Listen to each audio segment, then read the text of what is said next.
In the bacon, fat, in the bacon, fat, all tastes like bacon, fat, and it all tastes like bacon, in the bacon, in the bacon, fat, in the bacon, fat, all tastes like bacon, and then you put all tastes like bacon, the mince. Why are you putting mince? Because then you've got the girth. That's what you're not getting.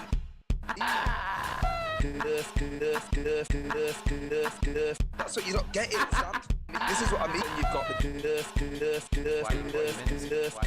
That's what you're not getting.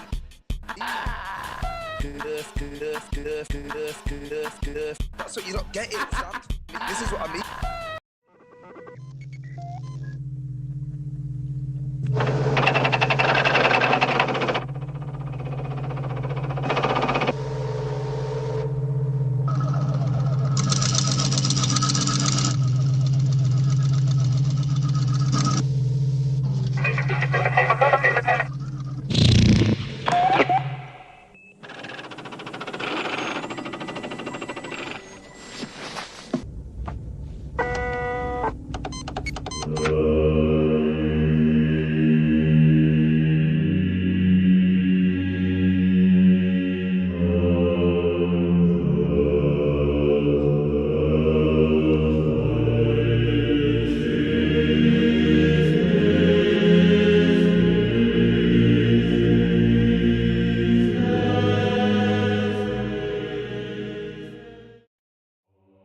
Greetings, my Imperial Queechlings. How are we all doing? It is Wednesday. That means it's time for some more tales from the 41st Millennium. How is everybody today? How's everybody out there in the Queechyverse doing? As you can see, I'm tucked away in my Imperial librarium. I've got myself a beautiful mug of the Emperor's finest Yorkshire tea. Torgadon would be proud. How is everybody doing? How are we all doing today? Who have we got in the chat? I hope your Wednesday has been positively wonderful. I hope it's been a lot better than mine. I've been looking after Loki and cleaning up his vomit all day today because he's not been very well. But he is okay. He is all right now. He's up and about now, eating crackers, and having a can of Coke. So he's fine. He's back to normal. I do feel bonita. It is about 3,000 degrees in here. I should probably turn all these candles off, actually, but, you know. Right, let's see. Who have we got in the chat tonight? We have got the Moderator Supreme, Chaka. We've got Jeski's fella. We've got Nurse. We've got Jeski. We've got Eggy. And we have got Cecil. We've also got Snow and Fake Bark. If I've missed anyone, let me know. Because, QueechyBot doesn't let me know that everybody's here. So how is everybody then? What we all saying in the chat? Eggy's got a fan blasting on. Cecil's washing his bollocks or something. I don't know what, like. I mean, to be fair, it is the weather for it, isn't it? Sweaty ball weather. Jeski's fella. Imperial, how dare you, good sir. I'm a high-ranking Imperial iterator, I'll have you know. One of the Inquisition's finest. Cecil, the get-up's fucking sick. Thank you very much. Cheers. I'm glad you like it. Eggy, big up my man Torg. Jacko, rest in peace, Torg. I know. Heavy metal nerd, poor lad. Eggy, I'm glad he's okay. Yeah, he's alright now. He's just had a fucking wobbler of a day. Like, he must have had like a 12-hour bug or something, because he just woke up this morning and then just started throwing up, and he's been on the couch all day throwing up. He's not moved. He's like not moved all day, but now he's all right. He had like a kip for like 2 hours. When he finally stopped throwing up, he fell asleep about 4 o'clock, and then he stopped throwing up because he's been throwing up like every 20 minutes all day. And then he was last sick about 4 o'clock. Then he fell asleep, woke up at 6 when his mum got home, and then he's feeling all right now. So I think he just needed to sleep it off a little bit.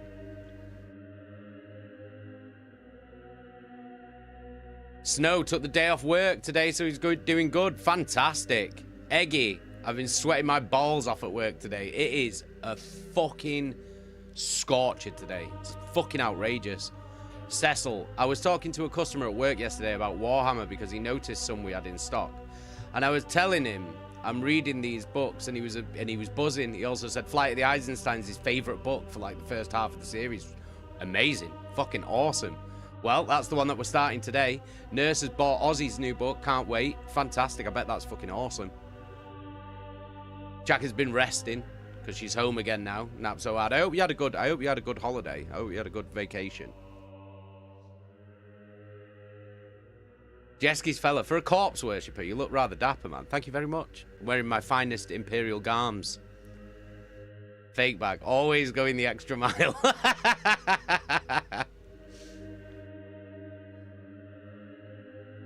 Well, you know me. I love this shit. I live for this shit. Do you know what I mean? Doing these streams and hanging out with you guys is what I fucking love to do, so that's why I'm always going the extra mile. Oh, bloody hell. Right. Should we jump into this? What do you think? Should we jump into this book? What do you think? Owen, it's still fucking 26 degrees here. Fucking hell. Even if no one's watching, he'd still dress up. Yeah. Oh. Greetings, dear Queetrings. I am Imperial servo-skull unit, Nigel. Pleased to make your acquaintance. Oh, hiya, Nigel. You're right, mate. Don't worry, we'll get into the book soon enough. We'll be there in a second. Don't worry about it. You need to calm down a little bit, you, Nigel. You've been getting at me all day. I've been busy. Right, I'll see you in a bit, Nige. I'm just trying to say hello to everyone. But he's very polite, though. He did say hello. Do you know what I mean? That's our very own servo-skull, Nigel.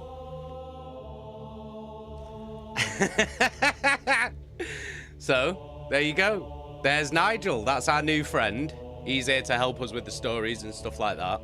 Because, you know, the life of an Imperial archivist, it gets quite a lot at times, and sometimes I need a little bit of help, you know, to organize all these books and scrolls and stuff. I'm doing things by fucking candlelight here. I'm like fucking Charles Dickens. Do you know what I mean? Chaka, how the fuck did you do that? Ha ha ha ha. That's what I've been doing in between cleaning sick up all day. We've been making ourselves a Nigel. Do you know what I mean? Fucking Nigel. Jesus Christ. He's been up my arse all day. I've told him to tidy this bastard librarium up, but he's not fucking done a good job with that either. Fucking warm in here as well.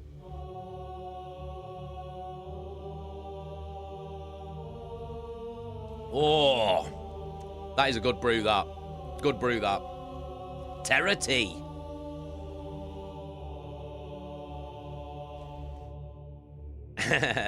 Magic is heresy. We shall not be messing with any witchcraft or any sorceries, any dark magics. We're against that here. Do you know what I mean? Bloody hell. Eggy, to defend Nigel, he's got no arms, hands, feet, or legs. I mean, you're just making excuses for him now, aren't you? Fucking Nigel.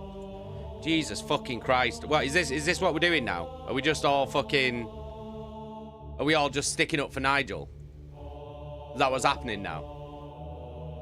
Why are you all being sad for Nigel? Don't be sad for Nigel. Fucking Nigel. Jesus Christ. What's he fucking doing now? You better be fucking tidying up, Nigel, I swear to God. In the name of the Emperor, you better tidy up this fucking place. Jesus Christ. Fucking shithole. It's an absolute shithole. Oh, God.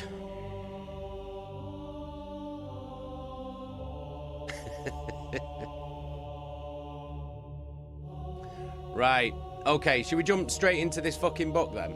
Should we get in? I've got to read the book off, a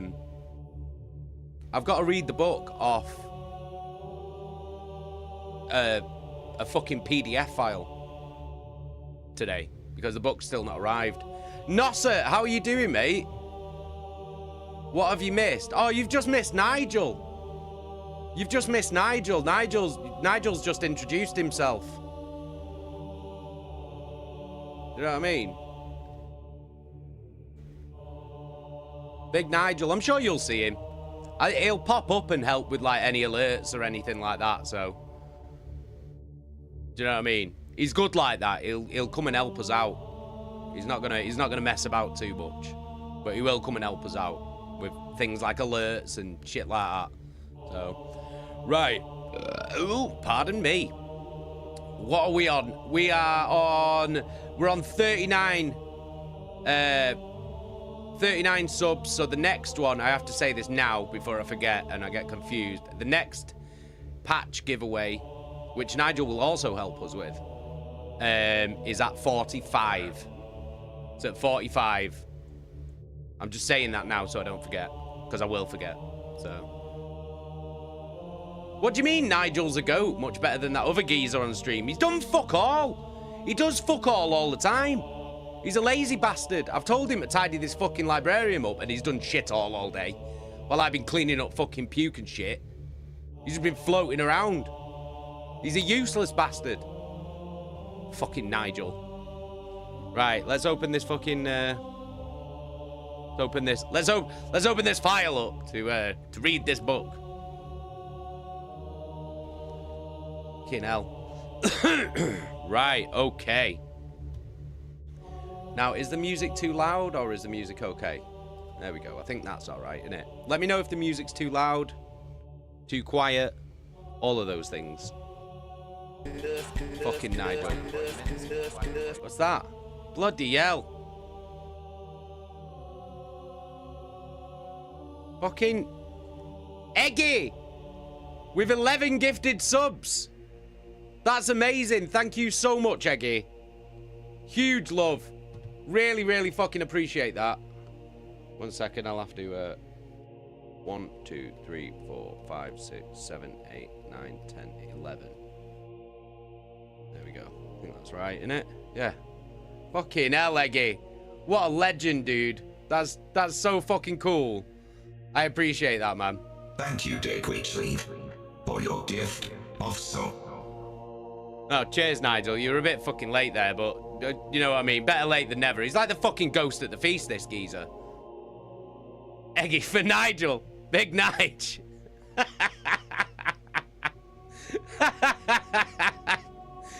Oh, we all loving Nigel now. We all loving Nigel now. Is that what it is? You're all turning on me and taking Nigel's side now. Eggy, massive love, dude. Massive, massive love. Should we do a giveaway? Should we do a giveaway? Let's do a fucking giveaway. Cecil, sorry, mate, you've been replaced. What the fuck is this all about?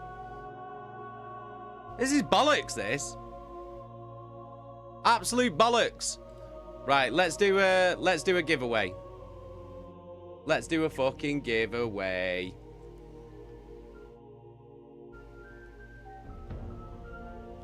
Right, okay, we're gonna do a giveaway for a Slam King logo patch. It's gonna be for number 119. Let's do this. Where the fucking hell's Nigel? What are you fucking doing, Nigel? Jesus Christ. Snow, I think there's more love for Nigel than you. Owen, Nigel stuck true to his roots. You've turned traitor. How have I turned traitor? This is bollocks, this. Absolute bollocks. Happens to us all, lad. We all get replaced by machines. I better not be getting replaced by no machines. Taking the piss. Jeski's fella, there it is. The Imperial ice cream van in the distance.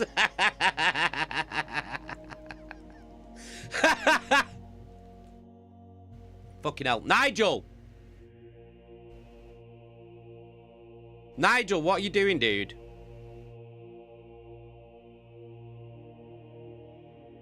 Nigel! Nigel! Fucking Nigel, man. I told you he's a lazy bastard. He'll be pretending to do something now. That's what he'll be doing. Fucking lazy bastard. Yo, Leeds J, how you doing, mate?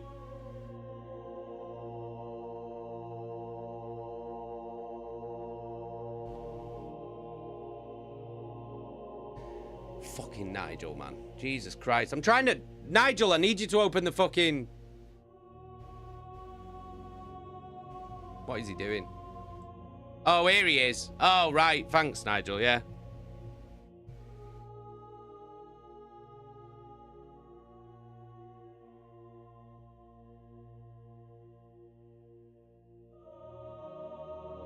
Oh, fuck. What's going on?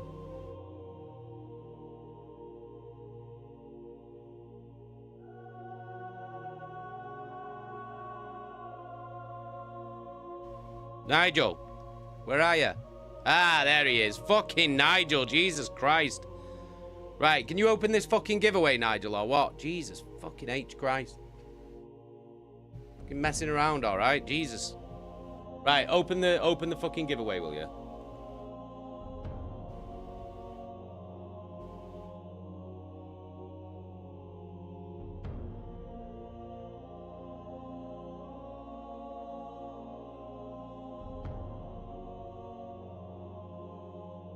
Fucking, why is he not doing anything? Nigel. Oh, there we go. Patch giveaway. Now. All right, that's open.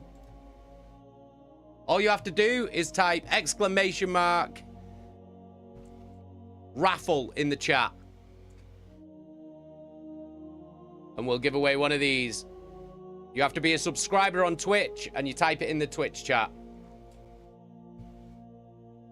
And that's on for 5 minutes, that's open for. Fucking hell, Nigel. You fucking shit, you. This is what you've wrought, this. Do you know what I mean? You're bigging up Nigel, and then he's fucking messing around, isn't he? Told you he's a lazy bastard.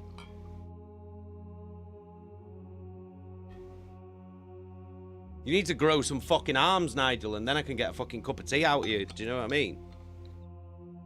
You know. That is very funny, Sun King. Oh, fuck off, Nigel. Jesus Christ.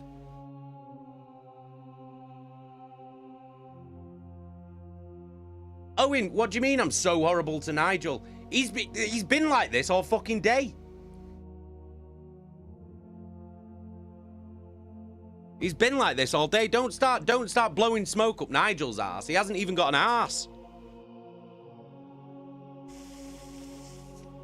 Eggy, don't talk shit on Nigel. He's trying his best. He hasn't got any fucking hands. Yeah, that's the point. It's the point in you, a servitor that can't even make me a fucking brew. Nigel is doing fuck all here. Exactly. That's the problem, nurse. That's the fucking problem. He's been doing fuck all day. Look at this fucking place. It's a fucking shit tip. Fucking Nigel. And here you lot are all gassing him up. He's an arseless man. You're an arseless man, Nigel. Do you hear that, yeah? Arseless man. Fucking hell. Fucking Nigel. He's just mooching about. This is all he does all day. He just fucking mooches about. Alright, how many people have we got in this giveaway? Well, 1, 2, 3, 4, 5, 6, 7, 8. We've got 8 people in the giveaway. You got to type ! raffle in the Twitch chat. And you've got 2.5 minutes to do so. Nigel's got 69 plus Riz. I'd let him smash. With what? All he can do is headbutt you. I know you're probably used to a Glasgow kiss, but that's all you can get of fucking Nigel.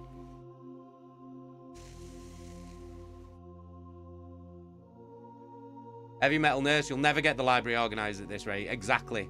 Exactly. Exactly. I'm going to trade you in. I'm going to trade you in for a cherub. Jesus fucking Christ.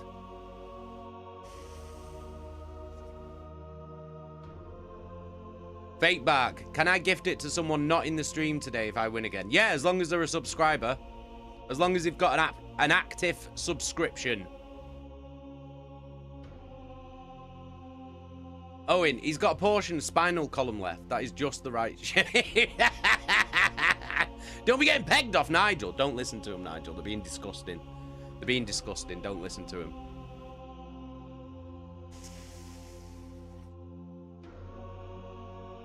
Yes, I can. I can see.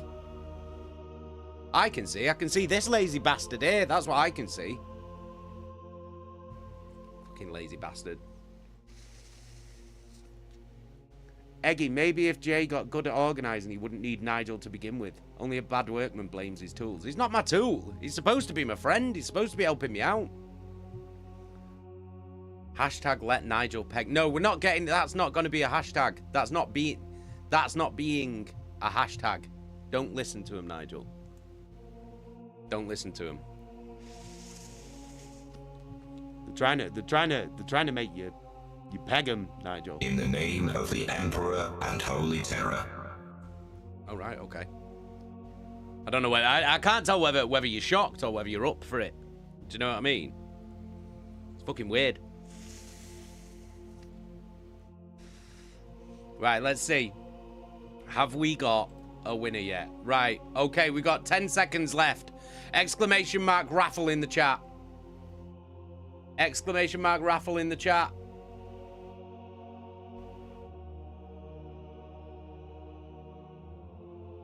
Okay, it's closed. We're going to pick a winner. Nigel, do you want to pick a winner? Nigel, pick a winner.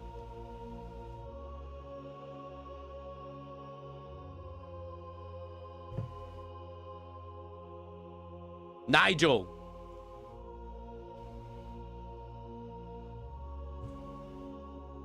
For fuck's sake, Nigel.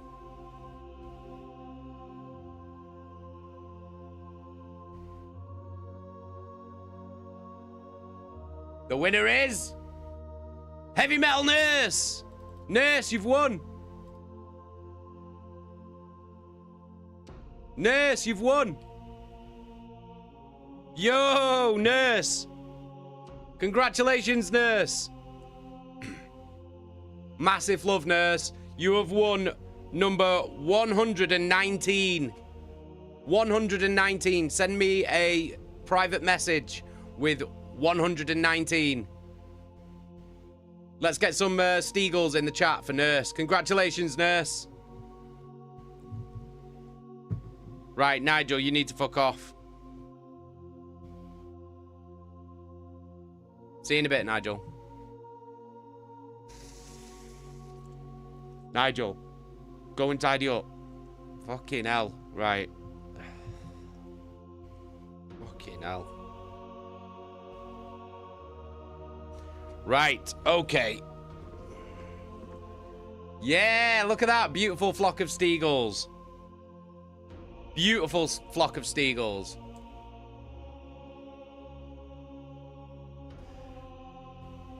Beautiful, that's it. Yeah, so send me a message, Nurse, with 119 on it. Slunking, I think it is time to start the book. Yeah, I fucking know. Right, okay. We're gonna start the book. Right, let's start the book. Let's start the fucking book, shall we? Right.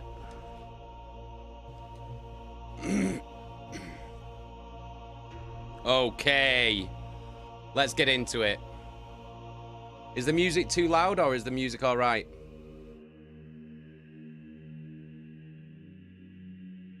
No, sir, it's a shame they all have 8.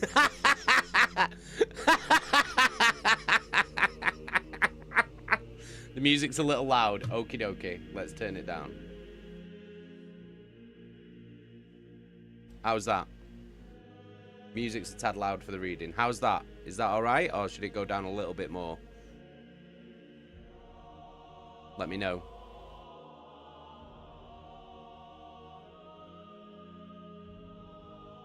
Better?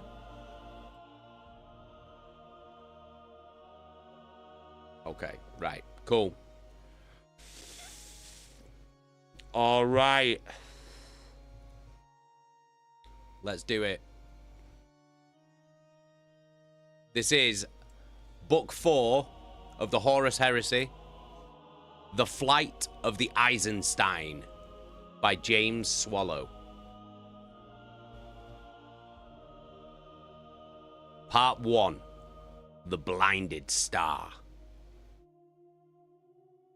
Chapter 1, Assembly, A Fine Sword, Death Lord.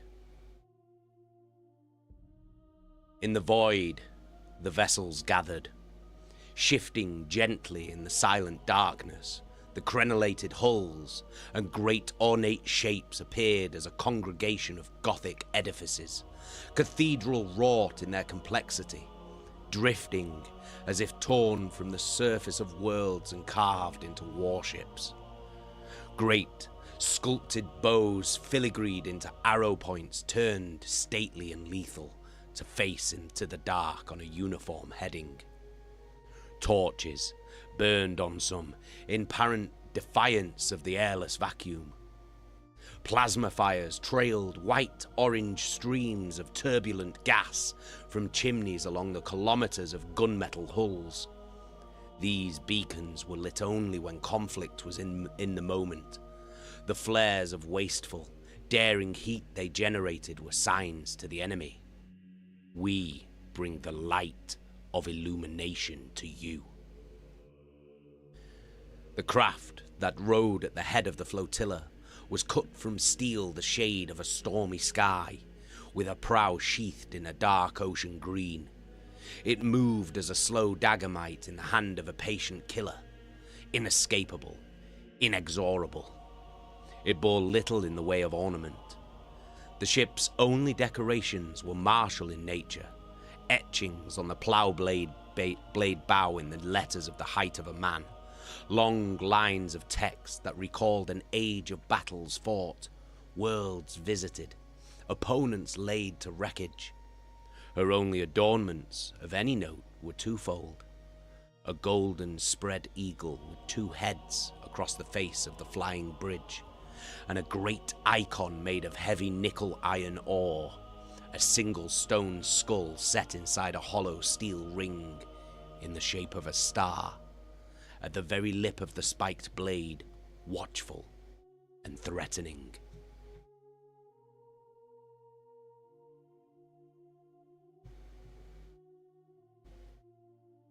More ships fell into line behind her, taking up a formation that mirrored the battle patterns of the warriors that were her payload.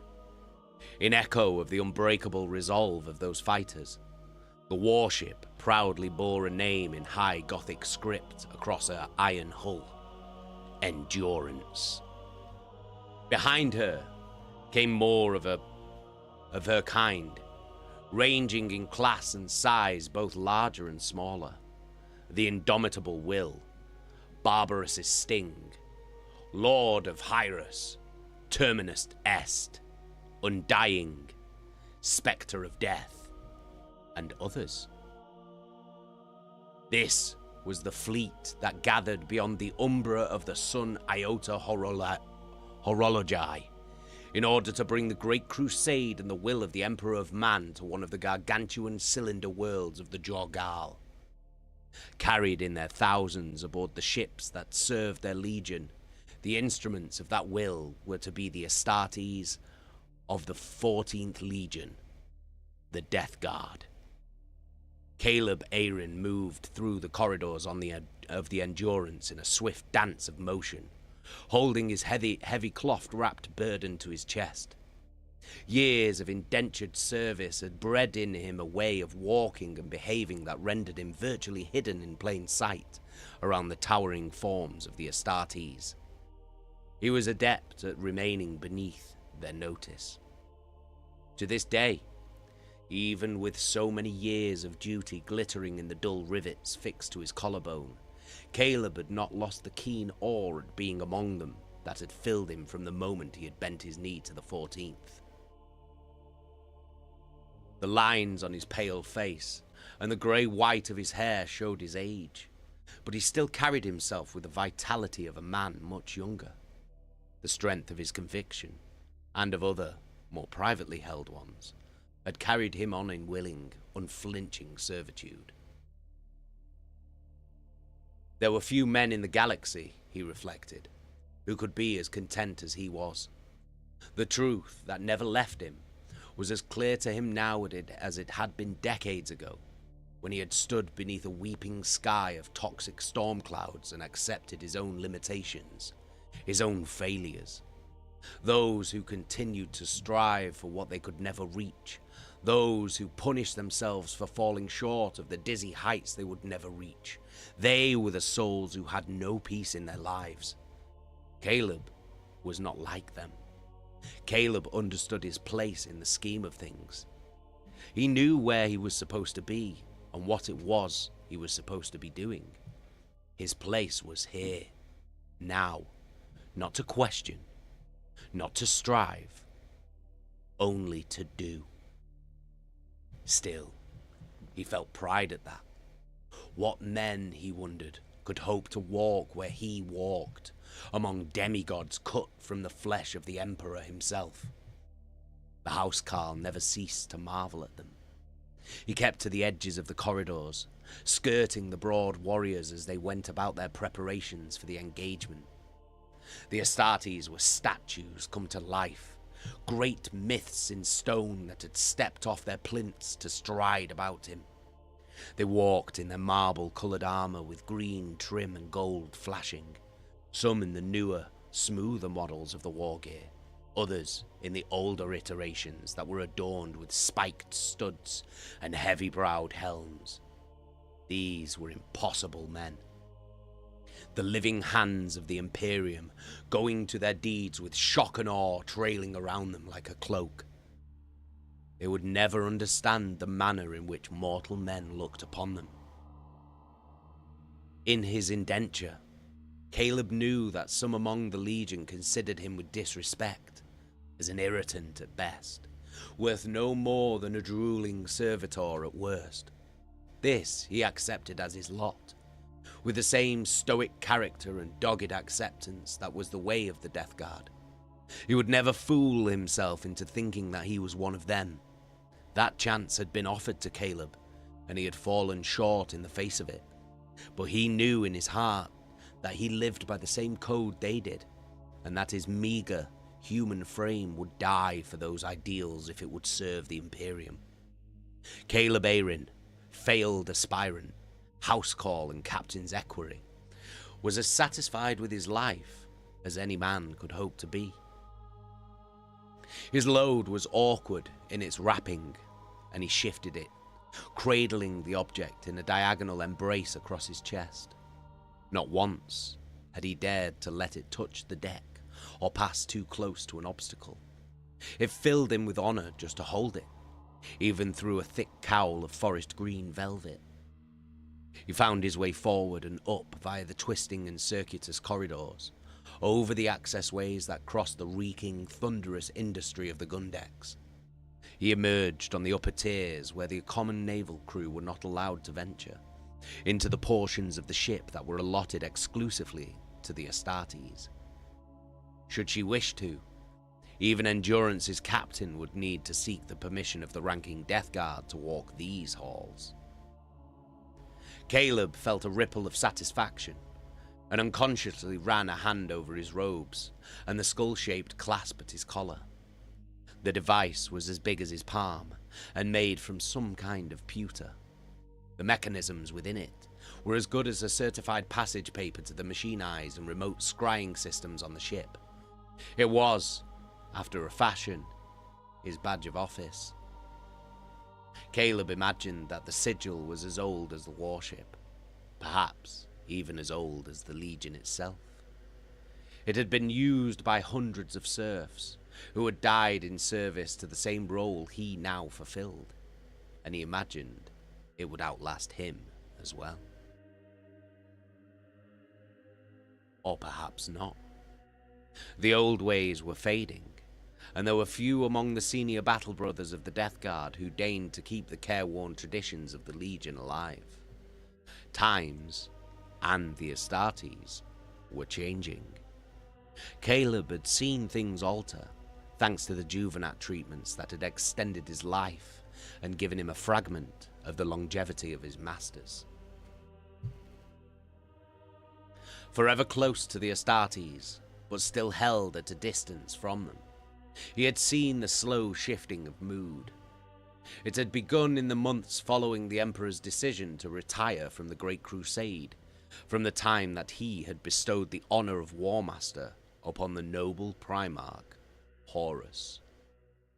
It continued still, all around him in silent motion, shifting slow and cold like glacial ice, and in his darker moments, Caleb found himself wondering where the new and emerging way of things would take him and his beloved Legion. The housecarl's face soured, and he took off the sudden attack of melancholy with a grimace. This was not the time to dwell on ephemeral futures and anxious worries of what might come to pass. It was the eve of a battle that would once again enforce humanity's right to stride the stars unfettered and unafraid. As he approached the armory chamber, he glanced out of a reinforced porthole and saw stars. Caleb wondered which one was the Jorgal colony world, and if the Xenos had any inkling of the storm about to break upon them. Nathaniel Garro raised Libertas to his eyeline and sighted along the length of the blade. The heavy, dense metal of the sword shimmered in the chamber's blue light, a wave of rainbow reflections racing away from him along the edge as he tilted it down. There were no imperfections visible in the crystalline matrix of the monosteel. Garro didn't look back at his housecarl, where the man waited in a half bow. "This is good work." He gestured for the man to stand. "I'm pleased." Caleb gathered the velvet cloth in his hands. "It's my understanding that the servitor who attended your weapon was a machinesmith or blade maker in his previous life. Some elements of its original artistry must remain." "Just so." Garro gave Libertas a few practice swings, moving swiftly and easily in the confines of his Mark IV power armor. He let the smallest hint of a smile creep out across his gaunt face. The nicks that the blade had suffered during the Legion's pacification of the Carina moons had troubled him, the result of a single missed blow on his part that cut through an iron pillar instead of flesh. It was good to have his favourite weapon in his hands once more. The substantial mass of the broadsword completed him, and the idea of venturing into combat without it had troubled Garro on some level.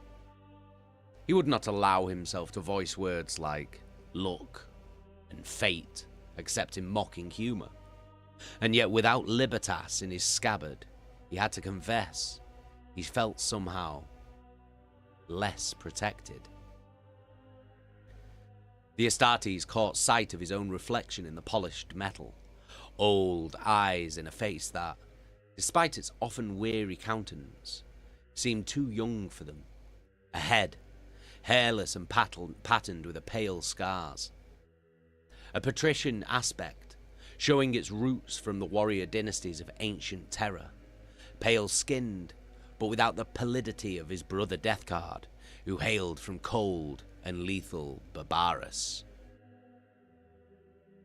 Garro brought the blade up in salute and slid Libertas back into the scabbard on his belt. He glanced at Caleb. It predates even me. Did you know that? So I've been told. Some elements of the weapon were fabricated on old Earth before the Age of Strife. The housecarl nodded. Then, Master, I would say it's fitting that a Terran-born son wields it now. All that matters is that it turns the Emperor's service, Garro replied, clasping his gauntlets together. Caleb opened his mouth to respond, but then a motion at the chamber door caught his eye, and immediately Garro's housecarl sank again into an obedient bow.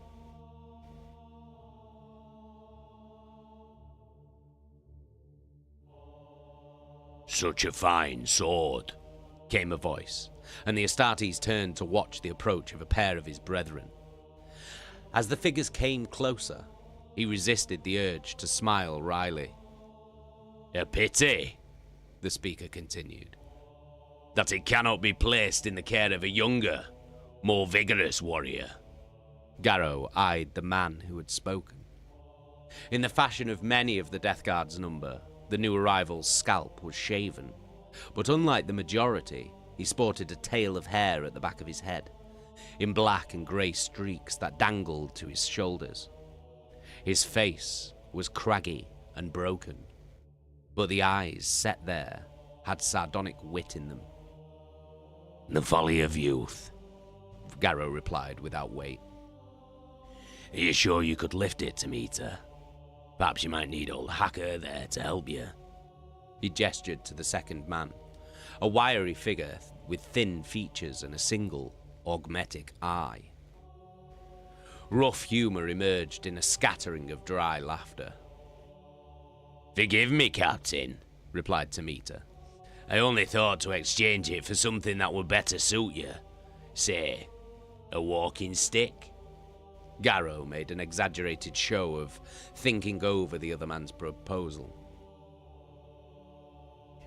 Perhaps you were right, but how could I hand my sword to someone whose breath still smells of his mother's milk? The laughter echoed through the chamber, and Tamita raised his hands in mock defeat.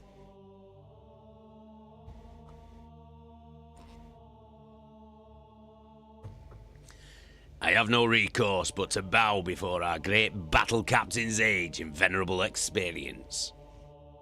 Garro stepped forward and clasped the other man's armoured gauntlet in a firm grip.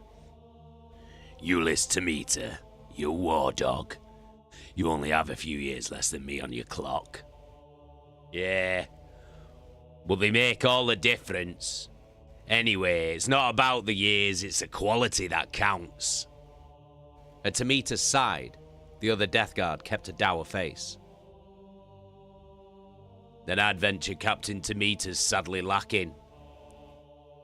Don't give him any support, Anders, replied Tamita.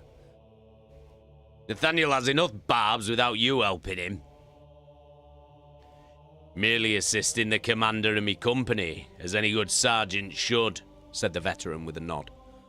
Someone who did not know Anders Hacker as well as his captain might have thought the veteran's insulting turn against Tamita to be honest, and indeed Garro heard a sharp intake of breath from his housecarl at the words. But then Hacker's manner was dry to the point of aridity. For his part, Captain Tamita laughed off the comment. Both he and Garro had served with the older warrior in the years before they had risen to lead their respective companies. It was a point of mild dispute between them that Garro had persuaded the older Astartes to join his command squad over Tamita's. Garro returned Hacker's nod and drew Tamita aside. I hadn't expected to see you until after the assembly on the Terminus Est. That's why I was here. He patted the sword's pommel. Didn't want to step aboard Typhon's warship without this. Tamita flicked a questioning glance at the housecarl, then smiled slightly. Aye, that's not a vessel to be unprotected aboard, is it? So then, I take it you haven't heard the news? Garro gave his old comrade a sideways look. What news, Ulyss? Come on. Don't play to the drama of it. Speak. Tamita lowered his voice. The esteemed master of the first great company, Captain Callus Typhon, has stepped down from command of the Jorgal assault. Someone else is gonna lead us. Who? Garro insisted. Typhon wouldn't stand down for any Astartes. His pride would never allow it. Well, you're not wrong, continued Tamita. He wouldn't stand down for any Astartes. The sudden realization hit Garro like a wash of ice.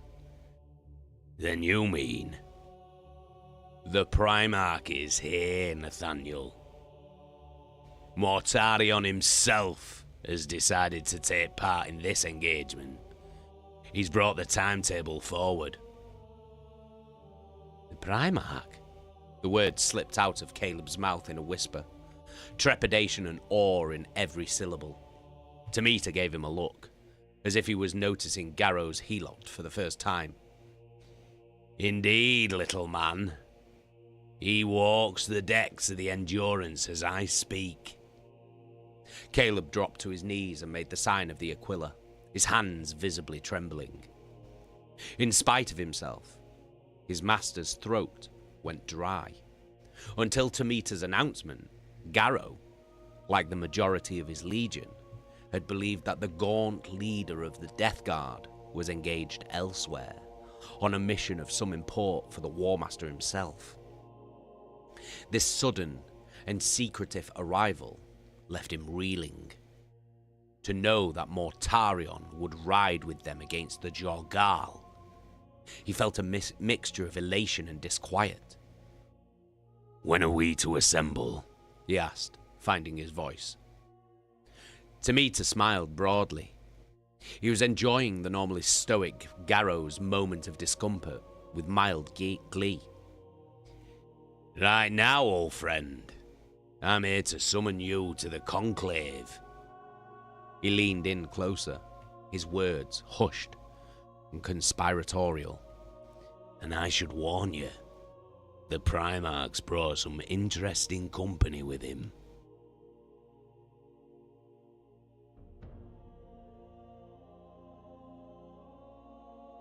Hey Martin, how you doing? You alright?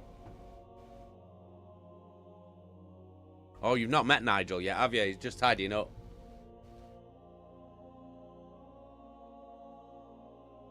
The assembly hall was an unremarkable space.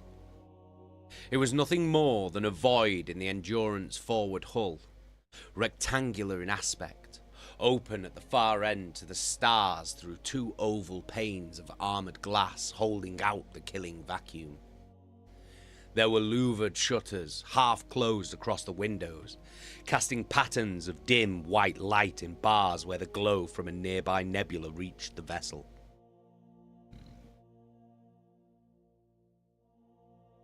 The ceiling was an arch, formed from the primary spars of the warship's iron ribcage, where they met and meshed in steel riveted plate. There were no chairs or places where one might rest. There was no use for them. This was not a hall in which lengthy debate and plots would be hatched, but a place where blunt orders would be given, directives made, and battle plans drawn in swift order. The only adornments were a few combat banners hanging down from the metal beams. The room was littered with shadows. Alcoves formed from the spaces between the girder ribs went deep and ink black. Illumination fell in pools, turned to the same yellow-white of high sun on Barbarus. In the center of the chamber, a hololithic tank turned on a lazy axis, a ghostly cube of blue drifting there. Mechanicum adepts ticked and skittered around the disc-shaped projector device below it, moving in orbits around each other, but never straying more than a hand's length away. Perhaps, Garro mused, they were afraid to venture out among the assembled warriors. The battle captain cast around, taking in the faces of ranking naval officers and designated representatives from all of the starships in the flotilla. Endurance's commander, a whipcord woman with a severe face, caught his eye and gave him a respectful nod. Garro returned the greeting and moved past her. At his shoulder, Tamita whispered, "Where's Gulgor?" "There," indicated Garro with the jut of his chin. "With Typhon." "Ah," Tamita said sagely. "I should not be surprised." The captains of the Death Guard's 1st and 2nd companies were in close consultation. The murmur of their words pitched low enough so that even the acute senses of another Startes were not enough to divine their meaning. Garro saw that Grulgor had noticed their arrival and, as was his usual manner, he ignored it. Despite the lapse in protocol, a failure to greet them represented. "He's never going to be a friend to you, is he?" ventured Tamita, who saw it too. "Not even for a moment." Garro gave the slightest of shrugs. "It's not something I dwell on. We don't rise to our ranks because of how well-liked we are. This is a crusade we are winning, not a popularity contest." Tamita sniffed. "Speak for yourself. I am extremely popular." "I have no doubt you believe that." Typhon and Grulgor abruptly disengaged and turned to meet their cohorts as they came closer. The 1st captain of the Death Guard, master of the Prime Company and right hand of the Primarch, was a formidable sight in his iron-hued Terminator armor. A dark tail of hair spilled over his shoulders, and the man's bearded face was framed by the heavy square hood of the wargear. His helmet nestled in the crook of his arm, a single horn protruding from the brow. Whatever emotions dwelt inside him were well masked, but not so well that the lines of annoyance around his eyes could be completely hidden. "Tamita. Garro." Typhon gave both men a level, measuring stare, his voice a low growl. At once, the easy air that Tamita had brought with him was gone, evaporating beneath the 1st captain's piercing gaze. Garro could only wonder at the anger behind those dark eyes, still smarting at the slight of being usurped from leading the Jorgal attack at the 11th hour. "Grulgor and I were discussing the changes in the engagement plan," Typhon continued.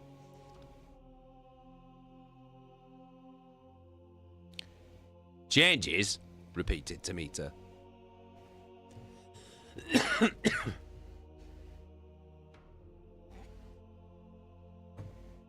"Changes?" repeated Tamita.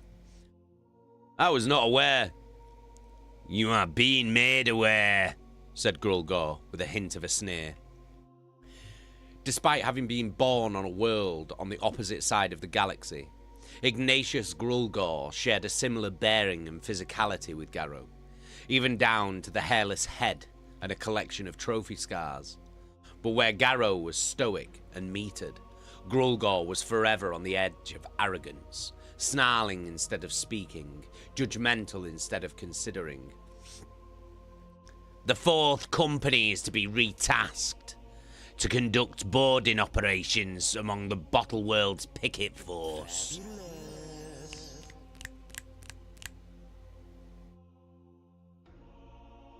Hey, Cats, you alright? Hey, Slam Queen's in the chat. You alright, babe?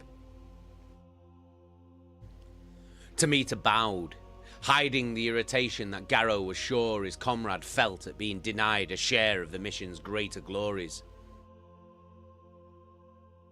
"As the Primarch wills." He looked up and met Grulgor's gaze. "Thank you for preparing me, Captain." "Commander." Grulgor spat out the word. You will address me by my rank, Captain Tamita." Tamita frowned. My error, Commander. Of course. The traditions sometimes slip my mind when my thoughts are otherwise occupied. Garro watched Grulgor's jaw harden. Like all of the Legion's Astartes, they had quirks and customs that were unique to them. The Death Guard differed from many of their brother legions in the manner of the command structure and ranking, for instance. Tradition had it that the 14th would never number more than 7 great companies, although those divisions held far more men than those of other Astartes cohorts like the Space Wolves or the Blood Angels. And while many legions had the tradition of giving the honorific of First Captain to the commander of the Prime Company, the Death Guard also held 2 more privileged titles, to be bestowed upon the leaders of the 2nd and the 7th companies respectively. Thus, although they held no actual seniority over one another, Grulgor could carry the rank of Commander if he so wished, just as Garro was known as Battle Captain.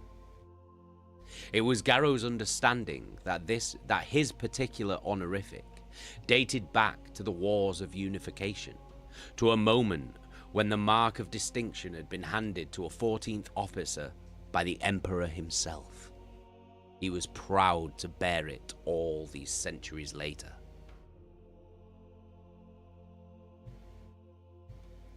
Our traditions are what make us who we are, Garro offered quietly. It's right and correct that we hold to them. In moderation, perhaps, Typhon corrected. We should not allow ourselves to become hide-bound by rules from a past that is dust to us now. Indeed, added Grulgor. Ah, said Tomita. So, Ignatius, you hold on to tradition with one hand and push it away with the other.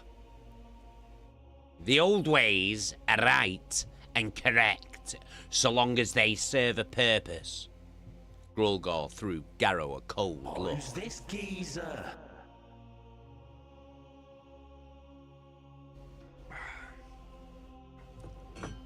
Are you talking about Nigel? That's Nigel. He's just milling around. He's doing some tidying up in this Imperial librarium that we've got going on. It's a bit dirty. So he's just helping out. Don't mind Nigel. He's done fuck all day. He's been a lazy bastard. So I'm putting him to work now.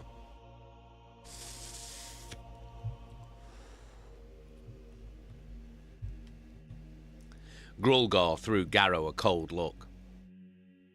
That pet healet you keep is a tradition, and yet there is no point to it. There is a custom that has no value. I beg to differ, Commander, Garro replied.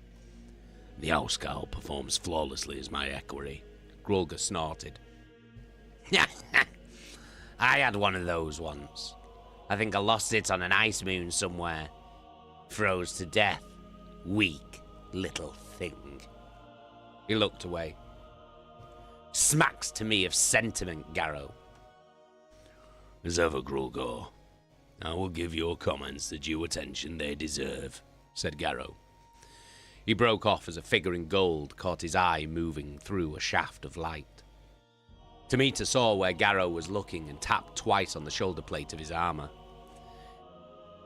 Told you Mortarion had brought company. Caleb busied himself with the sword cloth, folding the green velvet mantle into a neat square.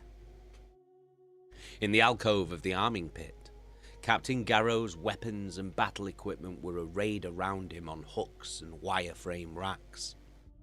Upon one wall, resting on steel spikes, lay the heavy silver ingot of his master's bolter. It was polished to a matte sheen, the brass detail glittering under the wan light of the biolume glow globes.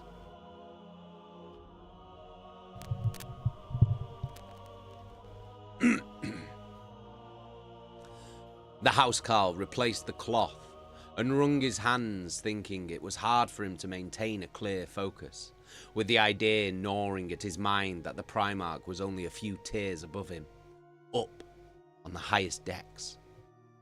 Caleb looked up at the steel ceiling and imagined what he might see if the Endurance were made of glass. Would Mortarion radiate dark and cold as some said he did? Would it be possible for a mere man such as himself to actually look the Death Lord in the eye and not feel his heart stop in his chest? The serf took a deep breath to steady his nerve. It was a lot for him to handle, and the distraction made performing his normal tasks difficult. Mortarion was a son of the Emperor himself, and the Emperor was... Caleb? He turned to face Hakur. The seasoned veteran was one of the few Astartes who called the housecarl by his given name. Yes, Lord? Mind your work. He nodded at the ceiling, at the place where Caleb had been staring. Sees through steel, the Primarch does. The serf managed a weak grin and bowed, gathering up a cleaning cloth and a tin of waxy polish.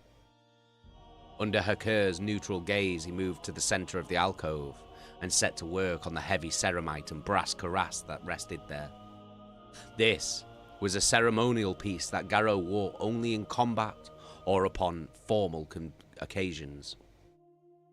In tandem with the honour rank of battle captain, the decorative oversheath sported an eagle, wings spread and beak arched, sculpted from brass as if about to take flight from the chest plate. Similarly, the rear of the cuirass had a second eagle as a headguard that emerged from the shoulders when worn over the backpack of Astartes' armour. What made this piece unique was that its eagles differed from the Emperor's Aquila.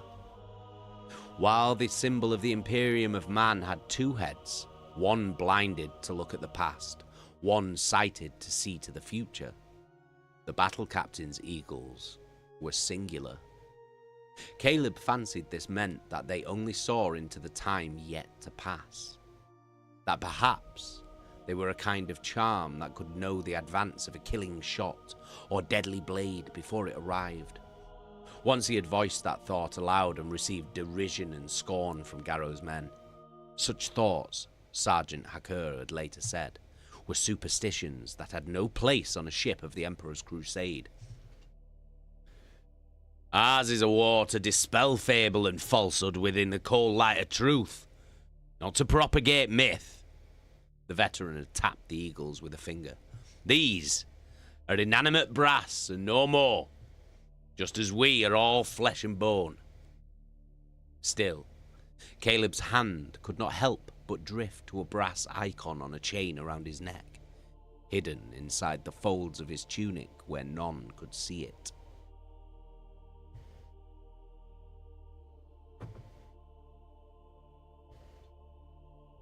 Sorry, 1 second, I'm just filling up my tea.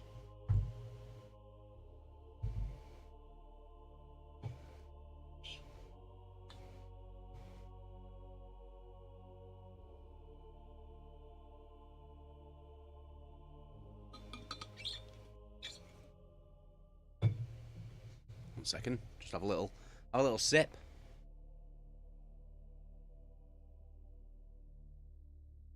Oh, lovely stuff. The figure was most assuredly female, lithe and poised, clad in a shimmering snakeskin oversuit of dense chainmail and a sweep of golden armor plate that resembled a bodice.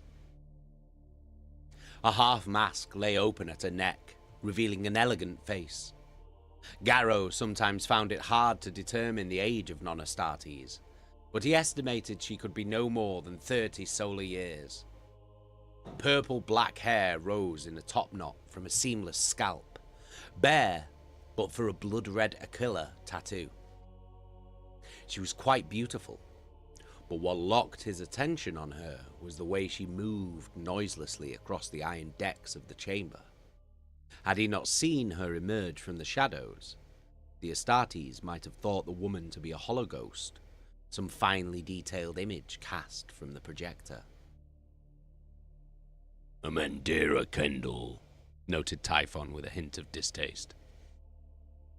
"A witch seeker." Tamita nodded. "From the Storm Dagger cadre. She's here with the deputation of the Silent Sisterhood, apparently on the orders of the Sigilite himself." Grulgor's lip curled. "There are no psychers here. What purpose could those women serve in the coming battle?"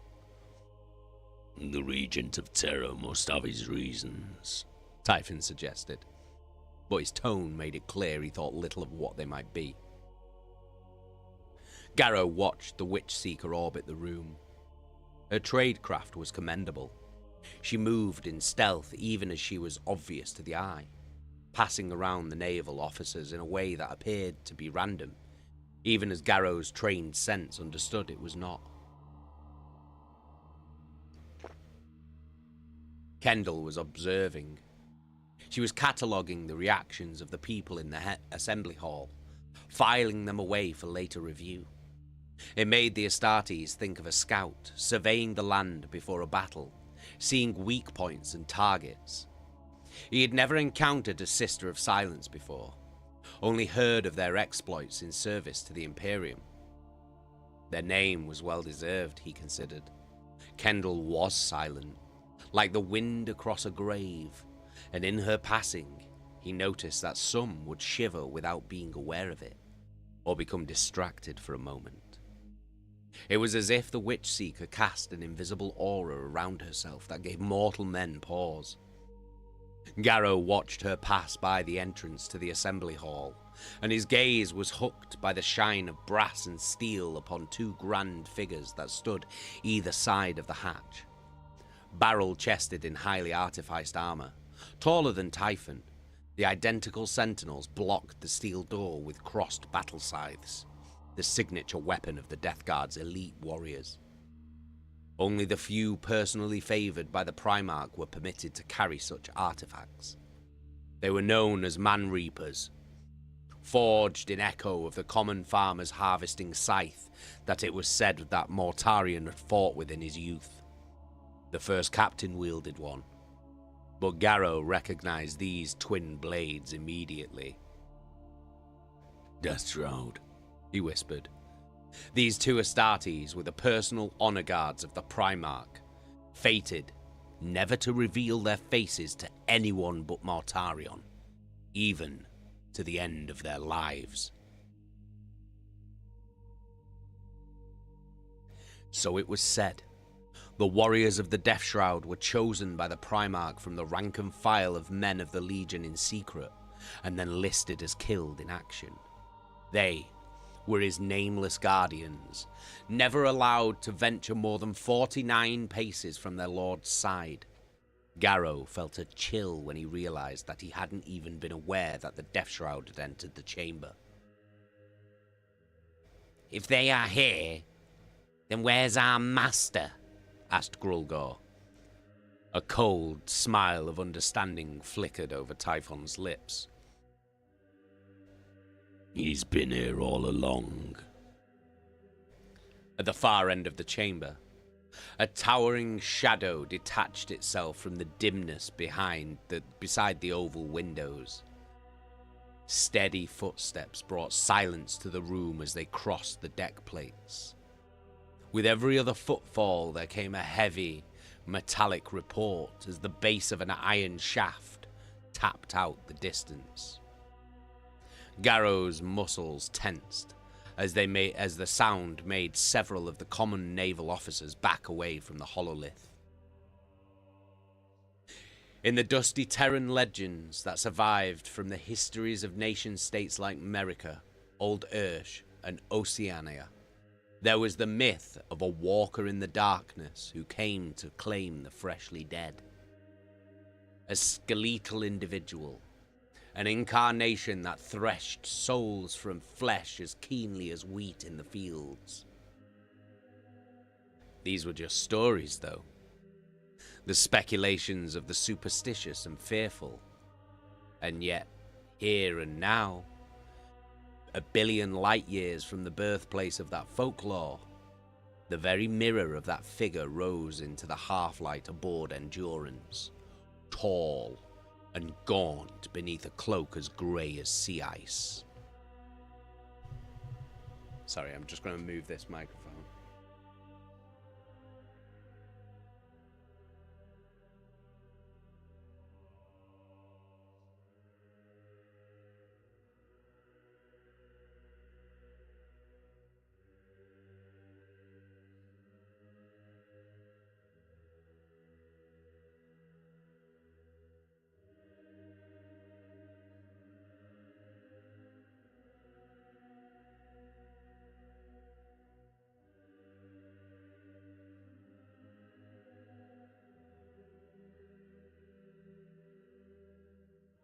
There we go, that's better. Much better.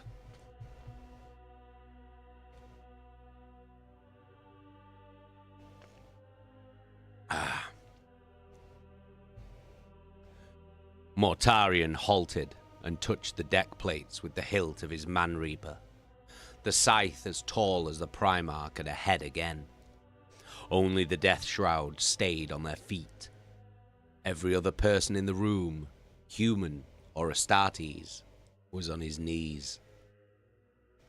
Mortarion's cloak parted as he raised his free hand, palm upwards. "Rise," he said. The Primarch's voice was low and firm, at odds with the ashen, hairless face that emerged from the heavy collar surrounding his throat. Wisps of white gas curled from the neck brace of Mortarion's war gear, captured filtres of fumes from the air of Barbarus. Garro caught the scent of them, and for an instant his sense memory took him back to the grim, clouded planet with its lethal skies. The assemblage came to its feet, and still the Primarch dominated the room. Beneath the grey cloak, he was a knight in shining brass and bare steel. The ornamental skull and star device of the Death Guard grimaced out from his breastplate and at his waist, level with the chest of a file Astartes. Garro saw the drum-shaped holster that carried the lantern, a hand-crafted energy pistol of unique Shenlongi design. Mortarion's only other adornments were a string of globe-shaped sensors in brass. These too contained elements from the poisonous high atmosphere of the Primarch's adoptive homeworld. Garro heard it said that Mortarion would sometimes sample them, like a connoisseur tasting fine wines, or by turn pitch them into battle as grenades to send an enemy choking and dying. The battle captain realized he had been holding in his breath, and released it as Mortarion's amber eyes took in the room. Silence fell as his Lord Commander began to speak.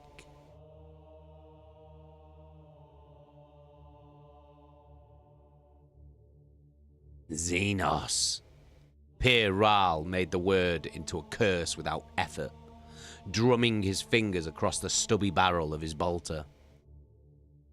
I wonder what colours these will bleed. White, purple, green. He glanced around and ran a hand through the close-cut hair on his head.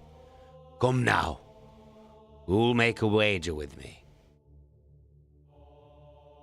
No one will, Peer, answered Hacker, shaking his head.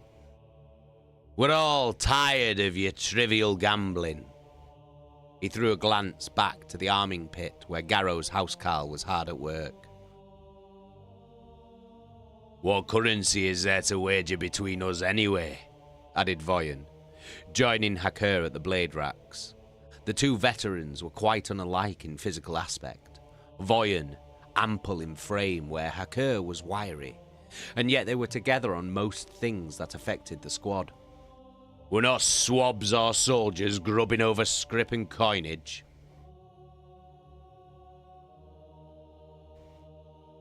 Ral frowned. It's not a game of money, Apothecary. Nothing as crude as that. Those things are just a way to keep score. We play for the right to be right. Solon Decius, the youngest member of the command squad, came closer, rubbing a towel over his face to wipe away the sweat from his exertions in the sparring cages. He had a hard look to him that seemed out of place on a youth of his age. His eyes were alight with energy barely held in check, enthused by the sudden possibilities of glory that the arrival of the Primarch had brought. I'll take your wager, if it'll quiet you. Decius glanced at Hakur and Voyan, but his elders gave him no support. I'll say red, like the orcs. Ral sniffed.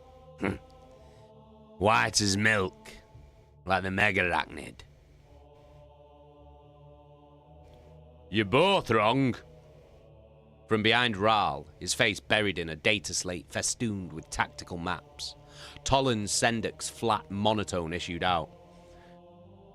The blood of the Jorgal is a dark crimson.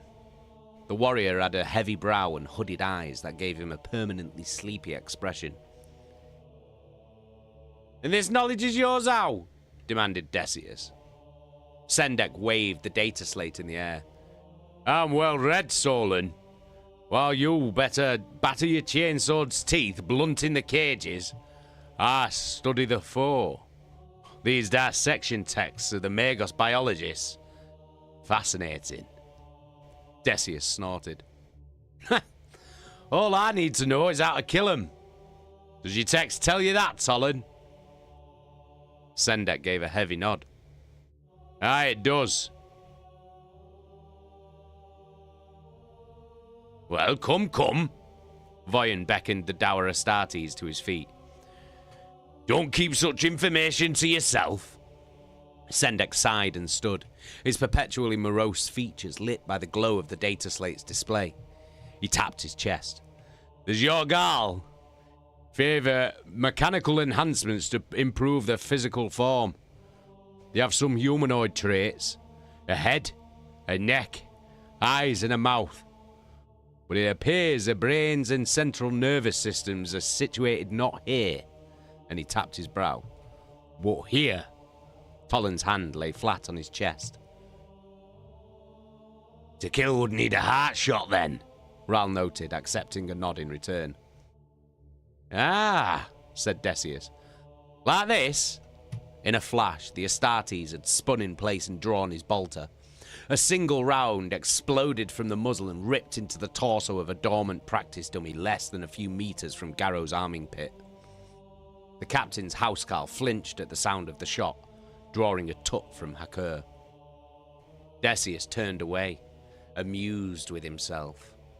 Merrick Voyan threw Hakur a look. Arrogant whelp. I don't understand what the captain sees in him. I once said the same thing about you, Merrick. Speed and skill are nothing without control, the apothecary retorted tersely. Displays like that are better suited to fops like the Emperor's children. The other man's words drew a thin smile from Hakur. We're all Astartes under the skin, brothers and kindred all. Voyan's humour dropped away suddenly. That, my brother, is as much a lie as it is the truth. In the hololith cube, the shape of the Jorgali construct became visible. It was a fat cylinder, several kilometers long, bulbous at one end with drive clusters, thinning at the other to a stubby prow.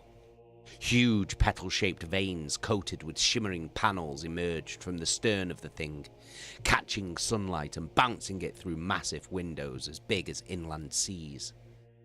Mortarion gestured with a finger.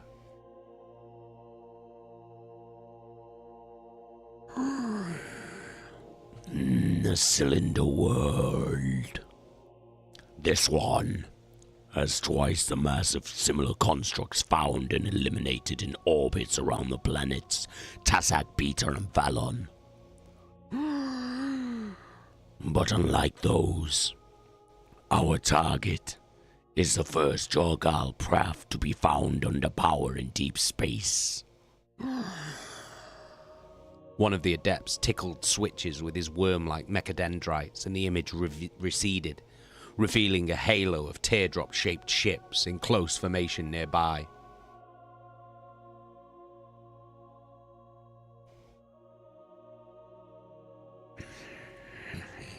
A substantial picket fleet travels ahead of the craft. Captain Tamita will lead the engagement to disrupt these ships and break their lines of communication. The Primarch accepted a salute from Tamita.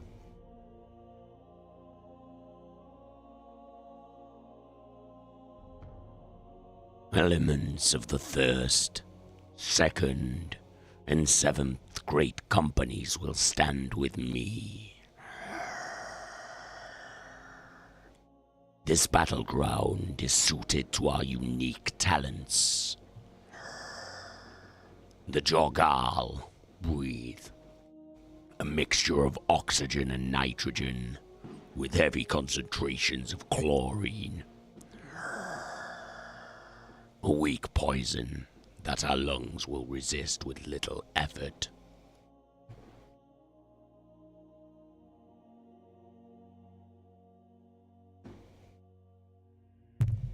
As if to underline the point, Mortarion sniffed at a puff of gas from his half-mask. First Captain Typhon will be my support. Commander Grulgor will penetrate the drive cluster and take control of the cylinder's motive power center. Battle Captain Garro will neutralize the construct's hatcheries. Garro saluted firmly, mirroring Grulgor and Typhon's gestures. He held off his disappointment at his assigned target, far down the cylinder from the Primarch's attack point, and instead began to consider the first elements of his battle plan. Mortarion hesitated a moment, and Garro could swear he heard the hint of a smile in the Primarch's voice. As some of you have deduced, this fight will not be the Death Guards alone. I have, on the request of Malcador the Sigillite, brought a cadre of investigators from the Divisio Astra Telepathica here, led by Oblivion Knight's sister, Amendira. The Primarch inclined his head, and Garro saw the Sister of Silence bow low in return. She gestured in sign language, quick little motions of finger and wrist. The honored sisters will join us to seek out a psychotrace that has led to this bottle world. Garro stiffened. Psychers? This was the first he had heard of such a threat on the Jorgali ship, and he noted only that Typhon did not seem surprised at such news. I trust that the full importance of this endeavor is impressed upon each of you, continued the Death Lord, his low tone strong. These Jorgal repeatedly enter our space in their generation ships, intent on spawning over worlds that belong to the Emperor. They must not be allowed to gain a foothold. He turned away, his face disappearing into his cloak. In time, the Astartes will erase these creatures from humanity's skies, and today will be a step along that path. Garro and his battle brothers saluted once more as Mortarion turned his back on them and moved away towards the welcoming shadows. They did not chorus in a battle cry or mark the moment with raised pronouncements. The Primarch had spoken, and his voice was enough.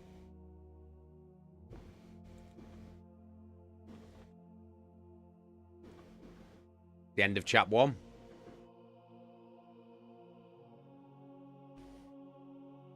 Oh, that's the end of chapter 1. How are we all doing out there in the chat?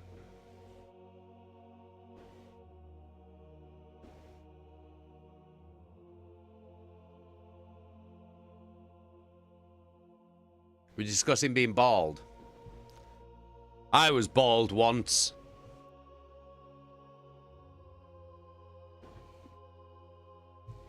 I wouldn't do it again, though, because I've got a weird-shaped head. I've got a boat head. My head's quite long. It's like a xenomorph.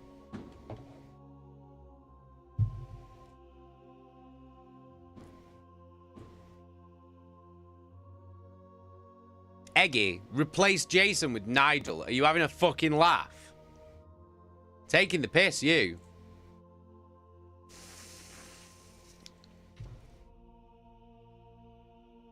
Slam Queen. Jason was bald when I met him. Yeah, I was bald when we met. I've got a long head. Nigel's got a bit of a long head though, hasn't he? Are you fucking tidying up yet, Nigel, or what? Still looks the fucking same.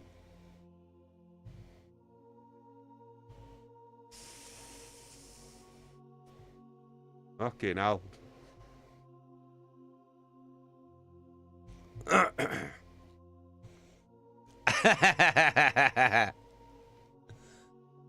Yeah, I've got a boat head. I've got a fucking canoe head. Yeah, I had no beard and no hair. I was just a clean-shaven man. Like fucking Matt Lucas. Like a human egg.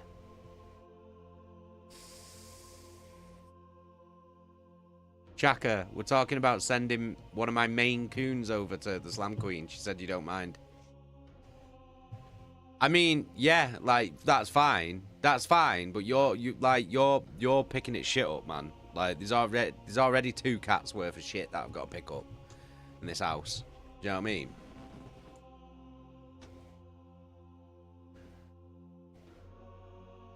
Cecil, I've just farted and my fan has blown it straight back in my face. Would not recommend.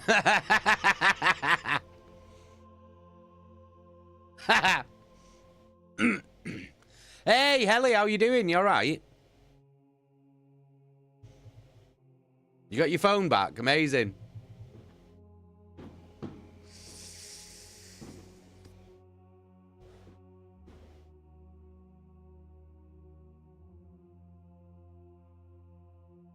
Oh yeah, Helly, you haven't met Nigel yet, have you? You haven't met Nigel. You'll see him. He mooches around in the background. He comes and talks, though. He does come and talk to you. He's very nice, actually. But he's a bit... Oh, he's fucking heard me now. Shut up, Nigel. I weren't talking about you.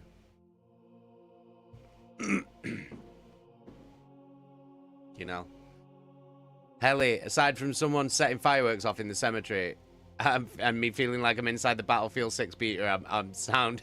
Yeah, I've got the windows open. I can literally hear those fireworks right now. Them same fireworks, I can hear them. It's fucking well weird. Why are people... It's like every fucking week.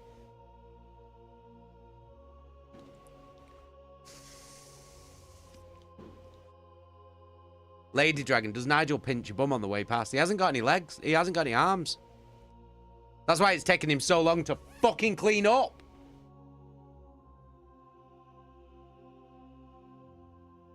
He can only headbutt.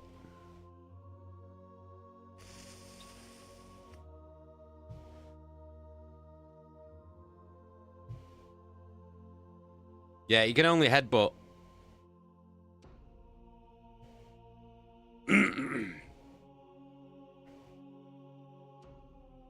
Eggy, give Nigel arms. No, I'm not giving Nigel. I'm not giving Nigel arms.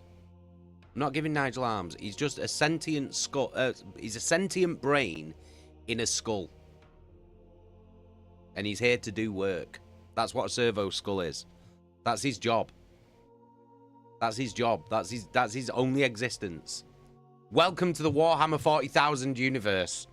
I told you, it's not nice. Do you know what I mean?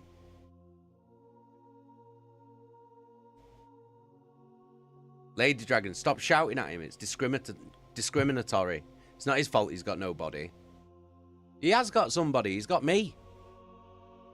Do you know what I mean? Eggy, how's he meant to tidy up then, you bastard? I don't know. I don't know. I didn't like. Do you know what I mean? I feel like I've been sold a lie. I went down to the Mechanicus stores, and they sold me this for a few fucking Imperial credits. And he said he'd sort shit out. He's good at organising. He's not organised shit.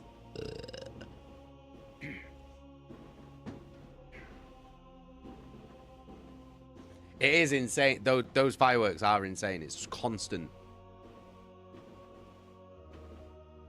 Sounds like a fucking war zone. Lady Dragon, what's the hiring process? I just bought him. I just went down to the Mechanicus Servitor store and bought him. He only cost me 50 Imperial Aquillas. Where's the Nigel t-shirt? Why do you keep asking for t-shirts? What do you think this is? Fucking Primark? I've got about 70 fucking t-shirt designs. Can't just keep putting out fucking t-shirts.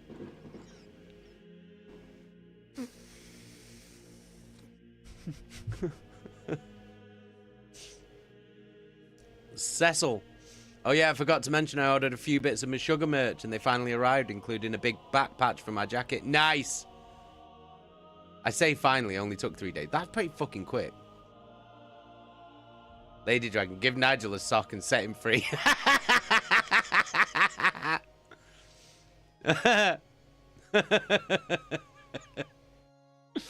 Fucking hell, Jesus Christ. Fucking Nigel, man. Primark or Primarch?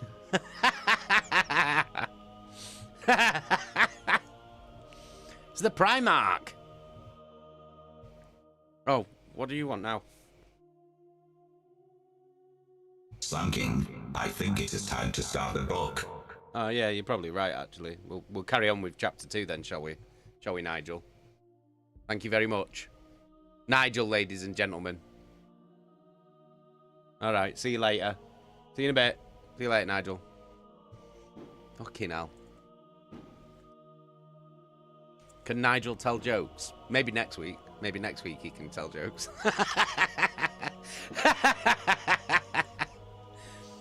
Oh God.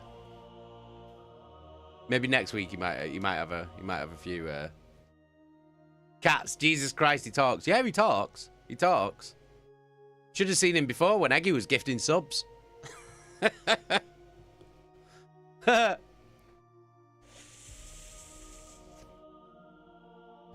Cecil, there you go. Was it so hard to say thank you to him? A little bit of respect goes a long way. All right, fucking hell. Why do you all love Nigel so much? Why do you all love Nigel so much? Fucking hell.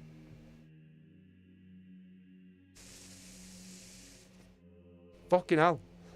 If you love Nigel so much, why don't you just go and bum him, yeah? Jesus Christ. Everyone's bumming Nigel. Fuck me.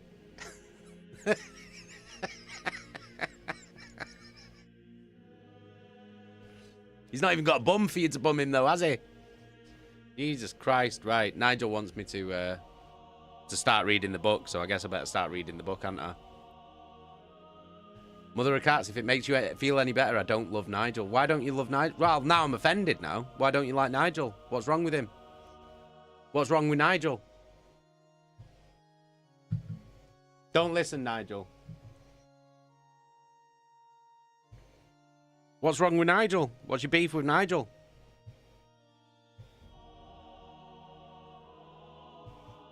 Oh, he's edgy now. Nah, don't worry about it, Nigel. Don't worry about it. It's just cats. Says you don't like you. Nigel, don't worry about it, mate. Don't worry about it. I said it's fine. Just crack on with what you're doing. You don't know him? Greetings, dear Queetrings. I am Imperial servo-skull unit, Nigel. Pleased to make your acquaintance. Oh, there you go. Now you do know him. Now you do know Nigel. There you go. Nigel has introduced himself to you, cats. Oh, and now he's fucking off. All right, see you later, Nigel. Jesus Christ.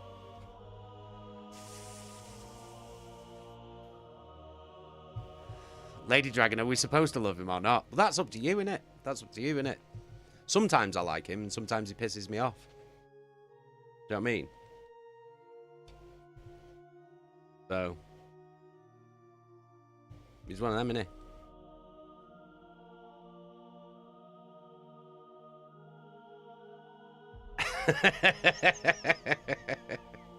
Right, let's get into the book. He wants me to read the book.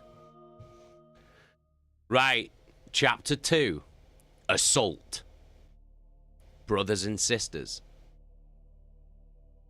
Message in a bottle. Message in a bottle. The thrust of the heavy assault boat's engines was a hammer to their bones, pressing the Astartes into the acceleration racks.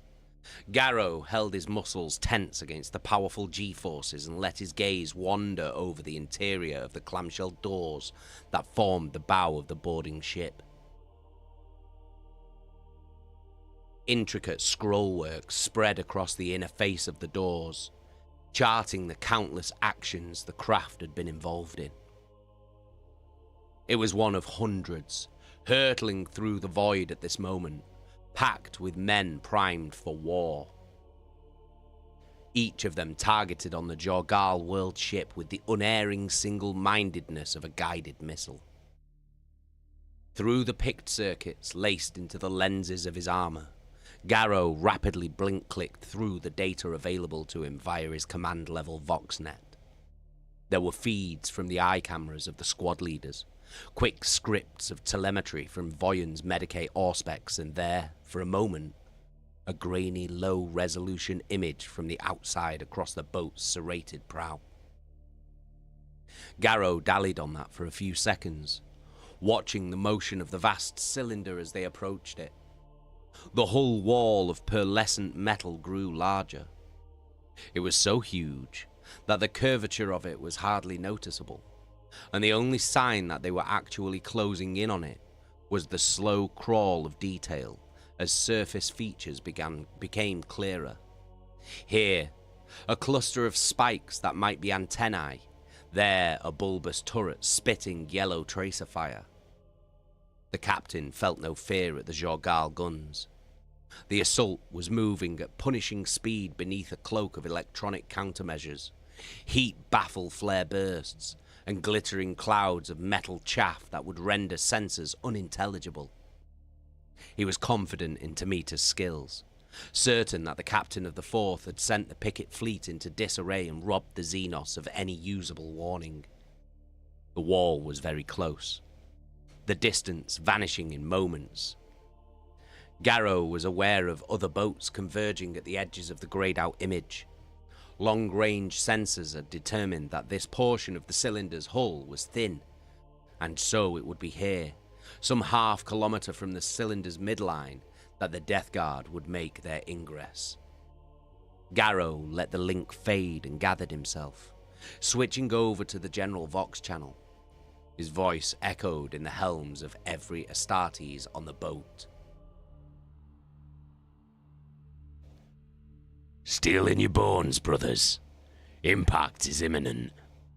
I want a clean and fast deployment. I want it so sharp, the Emperor himself would applaud its perfection. He took a breath as the standby alert began to wail. Today, the Primarch leads us, and we will make him proud to do so. For Mortarion and Terra! Mortarion and Terra! Garro heard Hakur's rough baritone through the chorus of assent. Decius's voice cut across the channel, brimming with zeal. Count the 7! He cried, yelling out the company's call to rally. Count the 7! Garro joined in, but his words were abruptly shaken out of him as the assault boat's thick bow rammed into the hull of the Jorgal cylinder.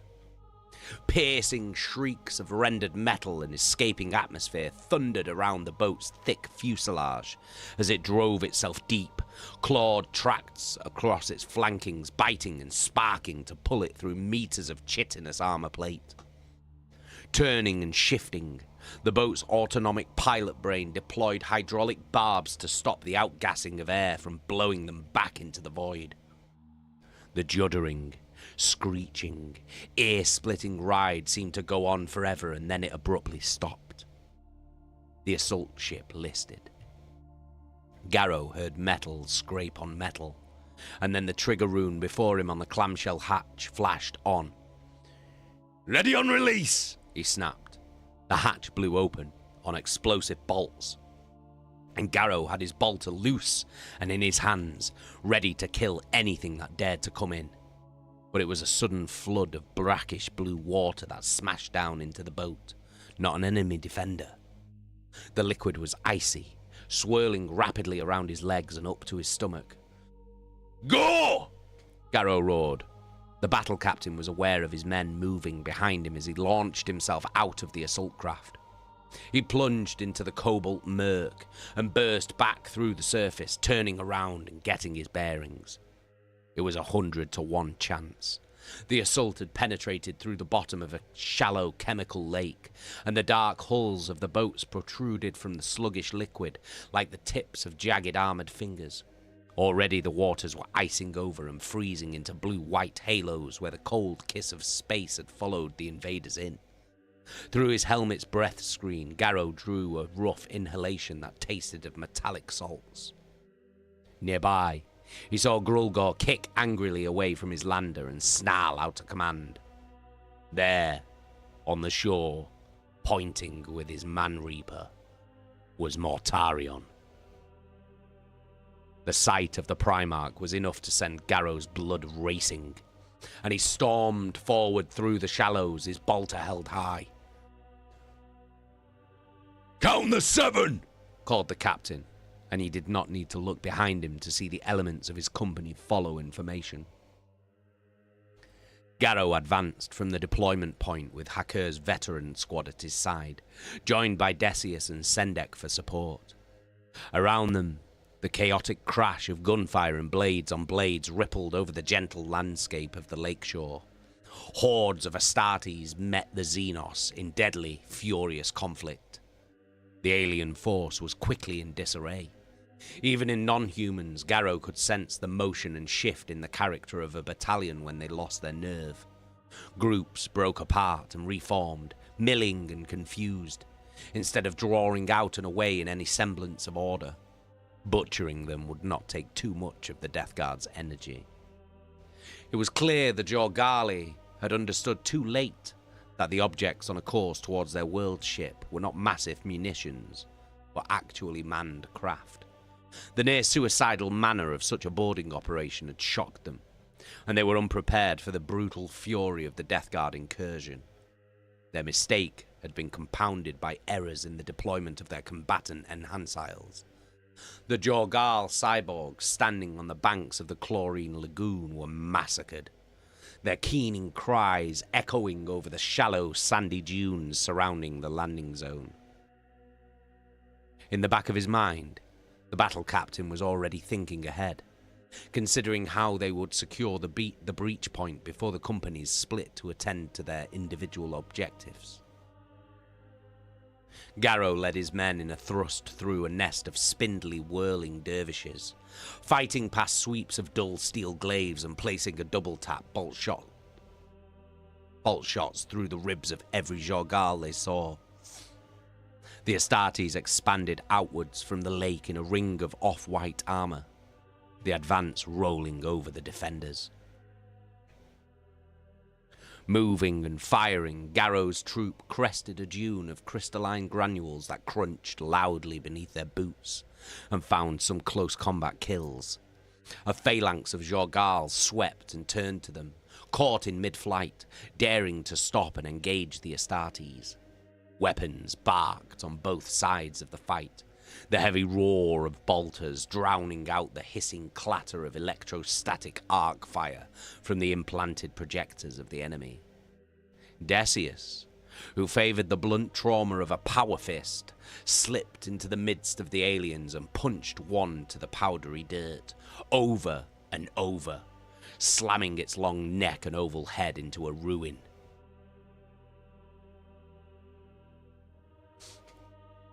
Has he forgotten what I said already? I told him to aim for the torso for a quick kill, said Sendek. He hasn't forgotten, said Hacker. With a peculiar, ululating cry, two of the larger Xenos coiled and leapt directly at Garro. In mid-jump, they came open like spreading petals on a flower, their trifold legs and arms wide. He saw glitters where whole portions of limbs had been replaced with dull metal and black curves of carbon. In one swift motion, the captain let his bolter drop away on its sling and drew Libertas, a blue glow of power shimmering across the blade. In a wide, double-handed sweep, Garro cut both the creatures in half, the sword whispering easily through their scaly tissue. Hacker grunted his approval. Still sharp, then? Aye, Garro replied, shaking droplets of deep red from the blade. He paused momentarily to examine his work, viewing the severed limbs with the same dispassion he had the static intelligence images on Sendek's data slate. In their natural, fully fleshed state, a Jorgali adult was perhaps 4.5 meters tall, moving on 3 legs with 3 joints that radiated from their lower torsos like the spokes on a wheel. Apart from the extensile neck, the upper body of the aliens resembled the lower, but here the 3 limbs ended in hands with 6 digits. The egg-shaped head had deep-set, roomy eyes and fleshy notches for a nose and mouth. They had skin like Terran lizards, all scales and tiny horns of bone. However, there seemed to be no such thing as a natural Jorgal. Every single example of the Xenos species yet encountered and terminated by servants of the Imperium, from immature cubs to infirm elders, was modified with implanted devices or cybernetic proxy mechanisms.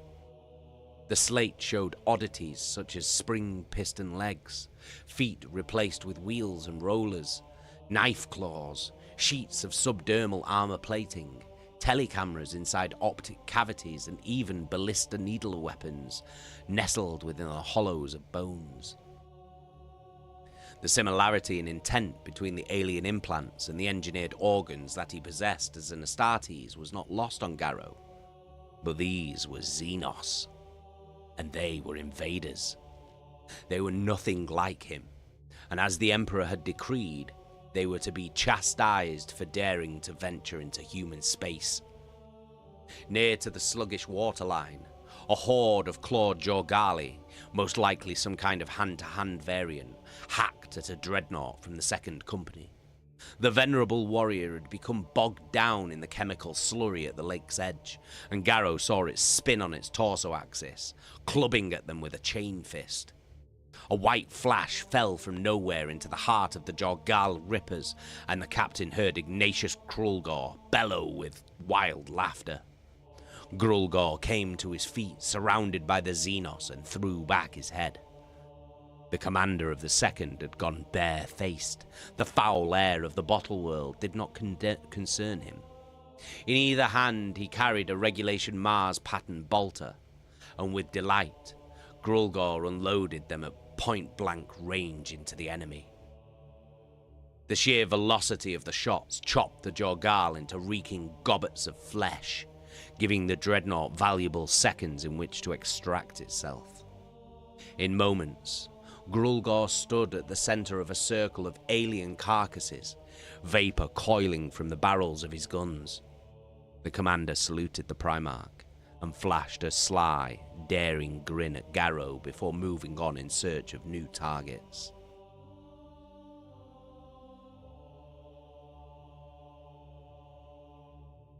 He's so heartless, don't you think? Murmured Hacker. The esteemed Huron Fal would have fought his own way out of that mess, but Grulgor wades in, More concerned about showing his mettle to the Primarch than where best to spend his ammunition. We're Death Guard. We're not supposed to be artists, Garro retorted. We're craftsmen in war.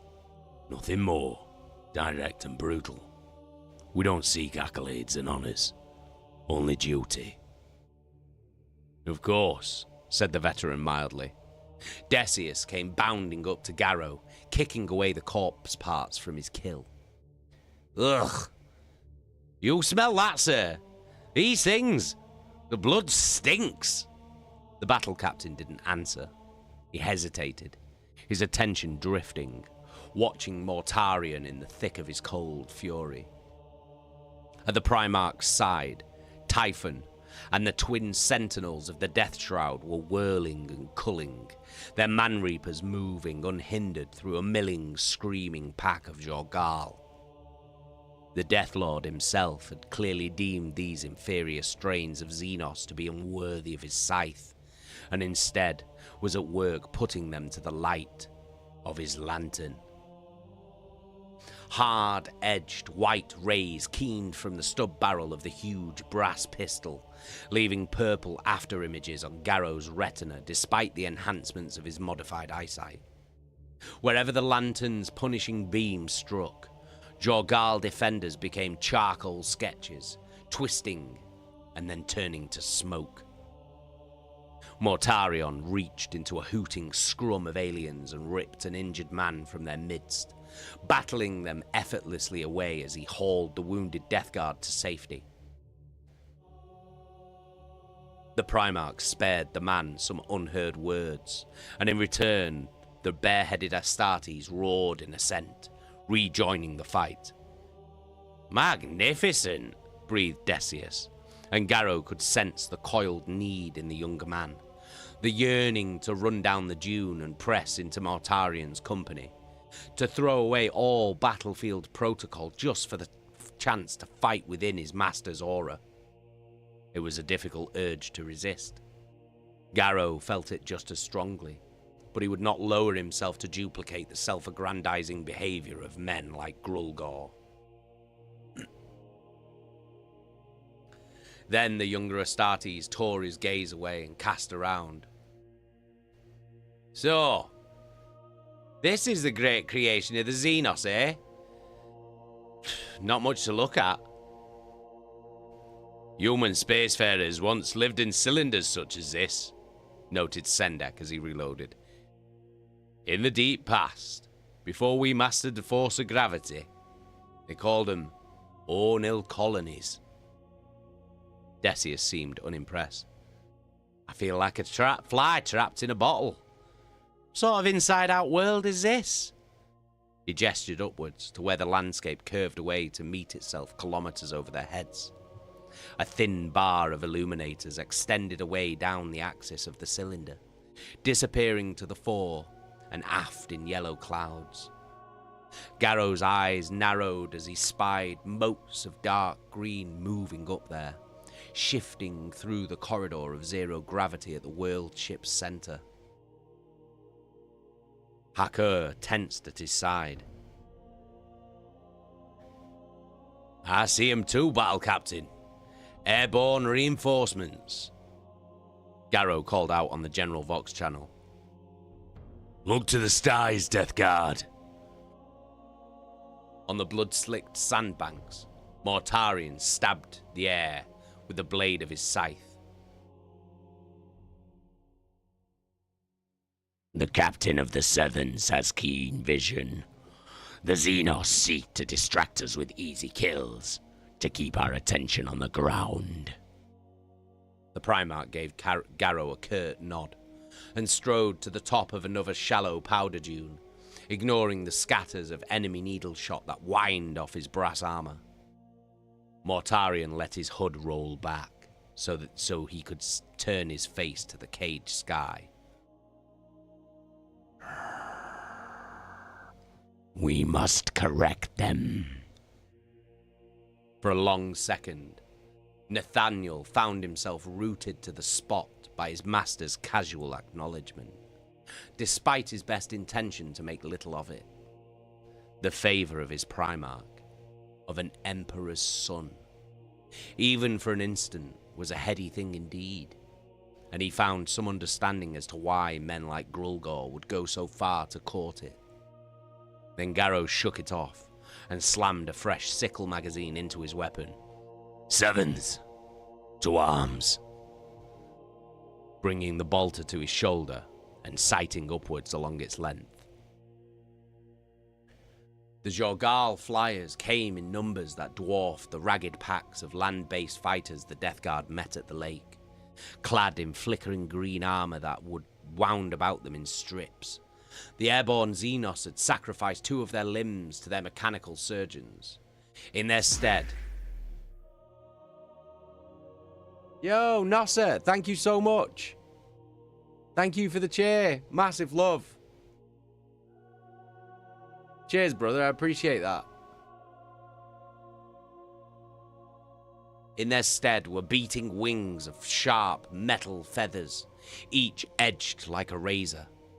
Feet had become balls of curved talons, and there were more of the lethal arc throwers and needle guns embedded in joints where they had keen fields of fire. They came down, whistling and hooting, met a wall of bolt shell and high-energy plasma and died. But this was only the first wave, and more of them, green glitters in the sky, poured out of the gauzy yellow cloud. Garro saw one of Haker's men wreathed in humming glints of artificial lightning and smelled the stench of crisping human meat as a flight of the Xenos flyers shocked the life from him. Nearby, the dreadnought Huron Farl deployed his missile packs and threw explosive death into the wheeling flocks, blasting dozens of them out of the air with the concussion. For his part, Garro moved carefully, low to the oxide sands, picking off the Xenos in bursts of auto-fire as they dropped in on swooping strikes. The attack pattern of the aliens was clear. They were attempting to push the Astartes back into the icy lake. Not today, said the battle captain to the air, clipping the wings of a large adult female. The creature spiraled headfirst into the sands and twitched. He became aware that he had company. Garro glanced over his shoulder and frowned in mild surprise at the cadre of lithe, golden figures coming up behind him. The Sisters of Silence moved in quick lockstep, maintaining coherent fire corridors and combat discipline with an efficiency that he had only previously seen amongst his brother Astartes. It was difficult for him to tell the women apart.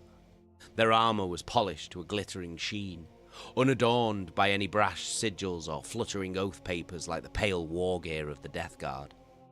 Their faces were hidden behind hawkish gold helmets that reminded him of the barred gates to some ancient citadel, no doubt equipped with the breather gear that let the unmodified sisterhood manage the toxic air of the bottle world. They seemed identical, as if they were forged from some mythic mold by the Emperor's hand. He wondered idly if normal men might view the Astartes in a similar way. The sisterhood carried swords and flamers. Blades and plumes of fire licked at the Jorgal flyers as they dipped into range. Some also carried bolters. As was their vow in the Emperor's service, the women never spoke, even those speared by needle rounds or struck by arc fire. They communicated in line of sight, using a gestural language similar to Astartes' battle sign, or through a code of clicks over the vox. From the way they crossed the engagement zone, he had no doubt in his mind that they knew exactly where they were going. As they passed, the sister closest to him spared Garro a look, and the battle captain felt a peculiar chill fall across him. That the sisterhood ranged the galaxy in search of rogue psychics to capture or expunge was widely known, but what was less understood was the manner in which they did it.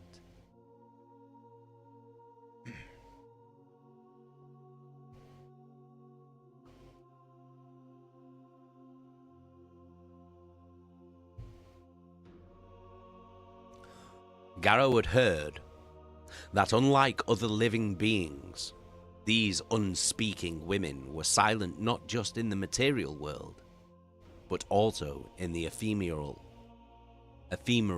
realm of the mind. There were names for them: untouchables, pariahs, blanks.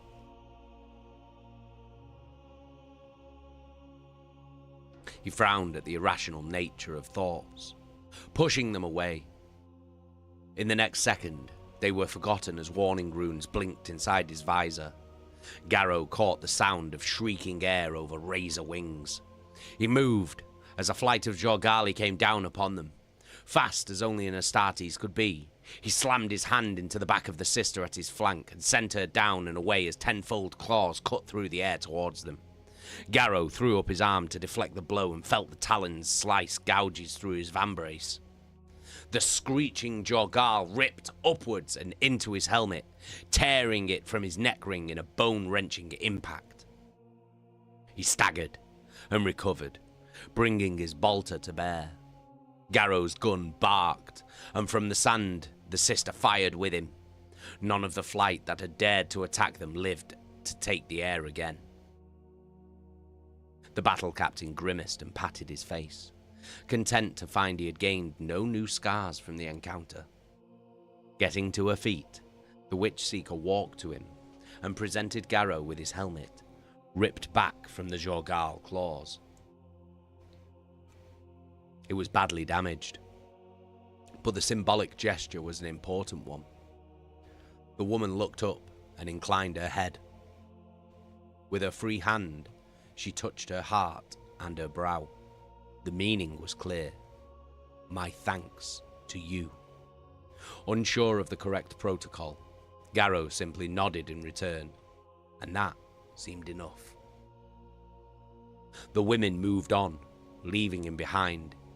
It was only as he saw their backs that Garro noticed the plume of dark hair issuing from the sister's golden helm, and the red aquila etching across her shoulder blades. He moved down to the core of the fighting, over a dunescape littered with Jorgal dead and, on rare occasions, fallen figures in pale grey power armor. Each brother perished here ground Garro's range like stone on stone. For every one of them was worth 1,000 of the freakish intruders.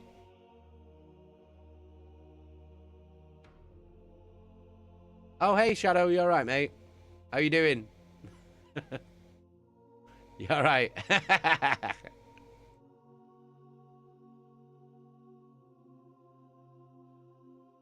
The captain heard the slamming crack of Mortarian's lantern once again, and looked up to see the Primarch sweep it through the air like a searchlight, catching aliens afire, turning them into a rain of ashen fallout. Typhon's harsh growl sounded on the General Vox channel. If this is all we have to face, I question if our might will even be tested today.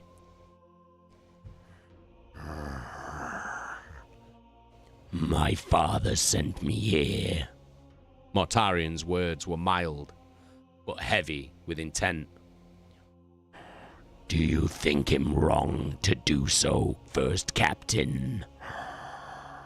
Another man might have balked at the veiled threat, but not Typhon.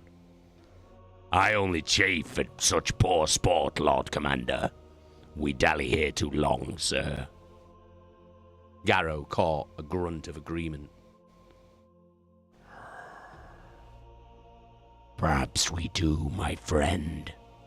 When he spoke again, the Primarch did it aloud, eschewing the Vox to broadcast his voice. Sons of Death! You know your objectives! Take your units and prosecute the foe! Typhon, with me! Grolgor, the drives! Garro, the hatchery!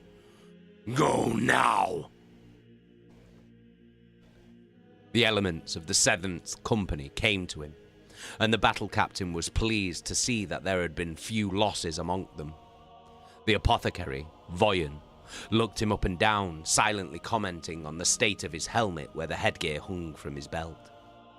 Decius, too, was unhooded, and his pale face was split with a murderous grin. The staining of viscera on his power fist was a mute testament to his kills so far. He nodded to them, and the men of the 7th took up their formation. They moved, letting Grulgar's company mop up the last of the airborne Jorgal. They crossed out from the crystalline dunes at a quick pace and into groves of tall, tree-like forms woven from some kind of rough fibre. Sendek ministered to his auspex. Tactical plot shows heat sources comparable to Jorgal archery constructs in this direction. He pointed. That way. The virtual compass is having difficulty assimilating the internal structure of the bottle world. How current is that data? Asked Aker. The sense servitors neglected to tell us we were landing in a chem lake. I find myself wondering what else they may have missed. Sendek frowned. The readings are, contradictory. Best we be ready for surprises, then, noted Ral, hefting the combi bolter in his grip.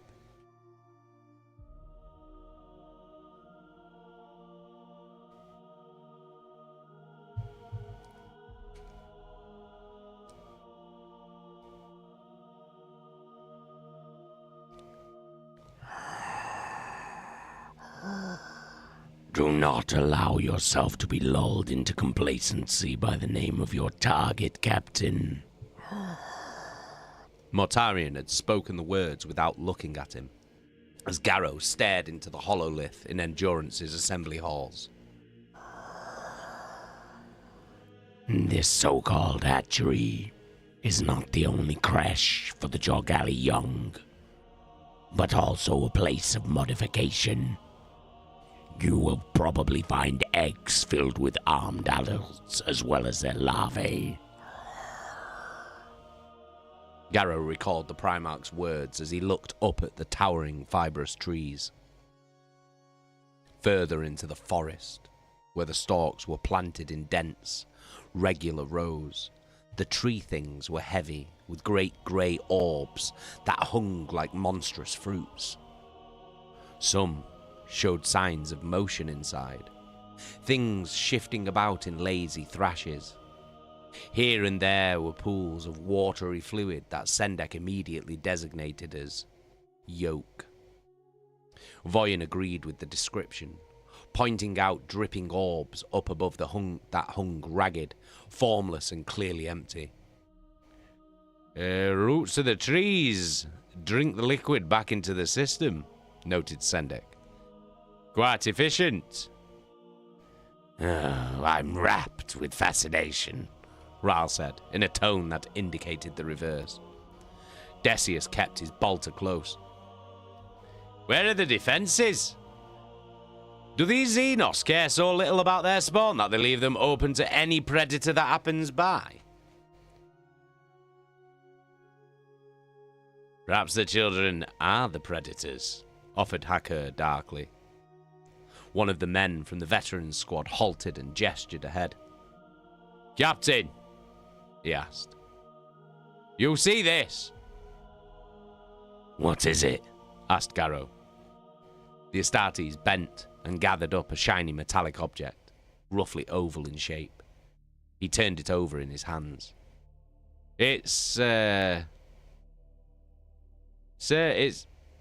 helm, I think. He held it up to show them, and Garro's blood chilled at the sight of a silent sister's war gear. Something shifted inside it, and a severed head dropped from the helmet to the ground, trailing a plume of blonde hair. Clean cut, noted the Astartes. Very fresh. Voyen's eyes narrowed. Where's the rest of her? Decius used his bolter to point towards different branches of the trees. Here. There and there. Over there as well, I think. Wet rags of red and gold were visible on each. The sisters came to the hatchery, Hakur cast around, looking low. Why would rich seekers come here? Decius gave a dry chuckle. That, old man, would seem to be secondary to the question of what it was that killed her. From ahead of them, where the trunks were the thickest, there came a ripple of bolter fire. Garro spied the glitter of sporadic muzzle flashes, even as a low rumble spread through the sandy dirt beneath his boots. Cracking sounds, sharp as snapping bone, reached him as trees in the middle distance shook and bent, the tops of them fluttering and falling as though something large knocked them down.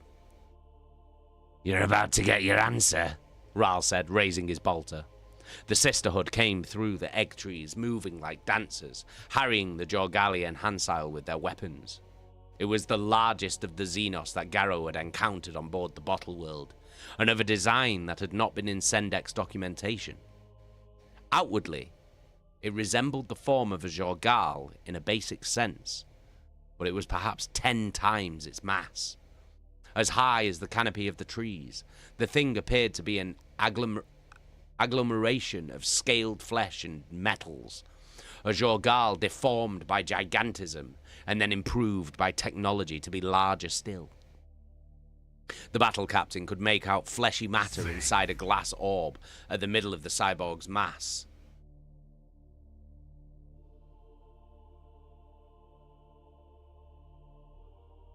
Wenny U67 has followed. Thank you for the follow. I appreciate that. Massive love. Cheers for that. Welcome to the channel. We're currently reading... Welcome, new Queechling. Thank you for the follow. Oh, thanks for that, Nigel. You're a bit slow off the mark there, but thank you. But welcome to the channel. Thank you for the follow. We're currently reading the Horus Heresy book, Flight of the Eisenstein. We're on chapter 2. Oh, see you later, Nigel. That's Nigel. That's Nigel. That's Nigel. That. Don't mind Nigel.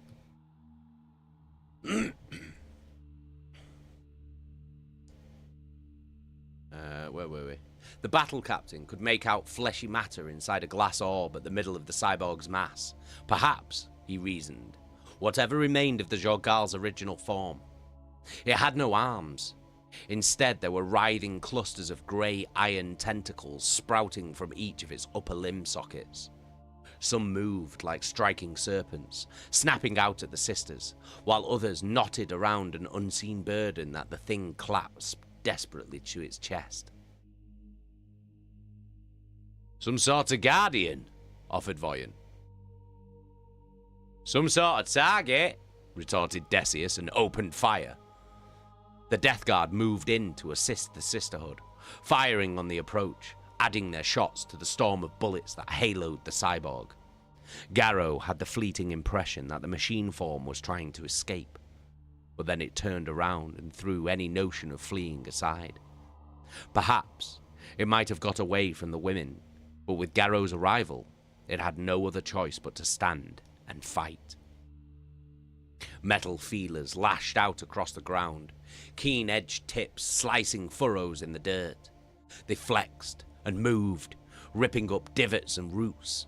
Hakur was caught off guard as a tentacle lashed at him and threw the Astartes aside, rolling off the trunk of an egg tree. Garro saw another rip the leg from one of the troopers and put him down in a welter of blood. The captain ducked away from the questing appendages as they hissed over his head. A witch seeker, caught with her bolter breech open and magazine empty, met the tip of them through her breastbone. They stabbed through her torso and pinned her to a tree, then tore back out in a jet of spent vitae.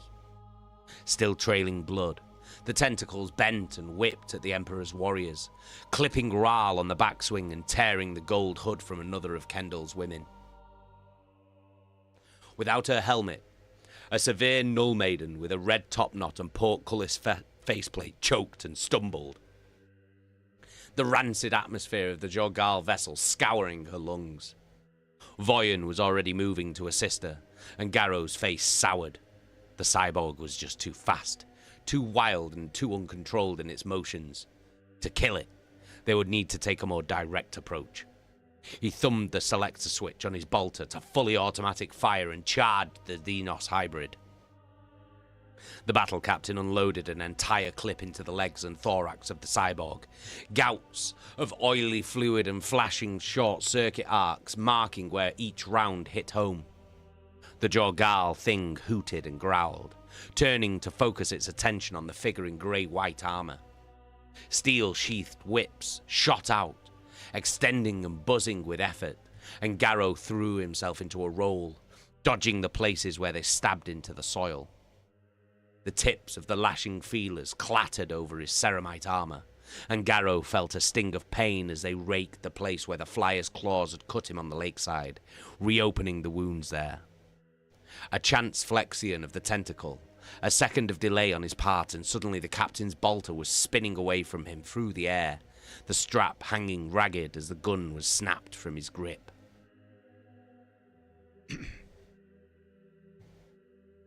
Garro turned into the force of the impact, rolled again, and came up with Libertas in his hand. Stabbing lines of metal came at him, and he batted them away with the sword blade. Flares of sparks glaring orange-white in the sullen artificial daylight of the egg tree groves. The others were pouring their fire onto the cyborg, but its attention was still split between Garro and the object it held tight, something swaddled in thin grey muslin. The battle captain threw himself at the Jorgal mechanoid, chopping off the tips of the tentacles and slashing at others. He spun as he felt iron limbs touch his legs and hacked at them, but he was close to its torso, and the cyborg's appendages were thicker here, more muscular, more resilient.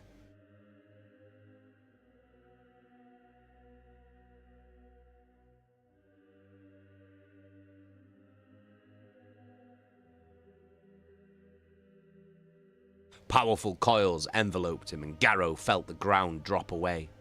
The machine hybrid shook him violently, his sword arm flailing against his side where he could not turn Libertas in his defense. His teeth rattled inside his skull, and there was blood in his mouth. He heard the splintering of flex steel in the joints of his armor, smelled the acidic tang of spilled coolants as leaks jetted from his backpack. The Astartes hissed through his teeth as pain bit into him, compacting his implanted carapace and ribcage. It was a greater struggle to keep breath in his lungs, as the pressure grew greater with every moment. Garro was aware of motion as the cyborg drew him closer, up to the glassy capsule of its meat core. Hollow, predatory eyes stared at him, brimming with alien hate. The Jorgal wanted to watch him die, to savor it. The killing stress continued to increase as Garro's 3 lungs ran dry, his heart hammering wildly in his chest. Darkness was closing in on him. At the edges of the captain's consciousness, he glimpsed a shimmering ghost image, a figure that seemed to be his Primarch, beckoning him on towards oblivion. In that moment, Garro tapped a final reserve of mad, desperate strength. By Terra's will, he told himself, in the name of my homeworld and the Imperium of man, I will not perish. New energy flooded through him, hot and raw. Garro reached deep into himself and found a wellspring of conviction, steeling himself against the Xenos' murderous embrace. The captain felt warmth spread into his agonized muscles as he pictured Terra's majesty in his mind's eye, and there, with his hand cupped beneath it, holding it safe, the Emperor. In the Emperor's name, I will not fail. I dare not fail. He unleashed a wordless, furious snarl of defiance and fought back against the alien coils, putting every last ounce of power he could muster into Libertas. The power sword's blade met Jorgal's steel and parted it, screeching through artificial nerves and mechanical cabling. The cyborg faltered and stumbled as Garro cut his way free, fragments of cracked ceramite shedding from his armor. The captain's burning lungs drank in ragged gulps of air. He pressed forward, even as the machine form tried to shove him away, bringing up the glowing tip of the blade. Garro saw emotion flutter over the trembling mouthparts of the Jorgal as Libertas touched the crown of its glass pod. Unlike the Xenos, the captain did not linger for the sake of cruelty. Instead, he pressed his entire weight behind the sword and shattered the capsule, forcing the weapon into the fleshy torso of the alien until it burst from the cyborg's back in a rain of crimson. The Jorgal collapsed with a thunderous crash, tearing down a stand of trees as it fell. Half-finished things erupted from eggs, mewling and spitting, to be met by the guns of the Death Guard and the Witch Seekers. Taking back his sword, Garro dropped to the ground as the cyborg's last nerve impulses fluttered through its limbs. Its burden, the shape in grey muslin, was released and rolled to his feet. The captain knelt and unwrapped it with the tip of his blade. Inside, there was an immature Jorgal. What surprised him was not that the Xenos hatchling was completely free of any mechanical augmentation, but the freakish mutation of the tripedal being. It was co-joined, a malformation of two aliens that had somehow become merged during growth. His skull was enormous, a bloated thing with 4 distinct chambers, quite unlike the ovoid heads typical of its species. Legs and arms twitched towards him. Milky eyes swiveled and narrowed in Garro's direction. Without warning, the air around him changed. The atmosphere became greasy and slick on his skin, suddenly scratchy with the sharp stench of ozone. He'd felt such things before, on other battlefields, in other wars for the good of humanity.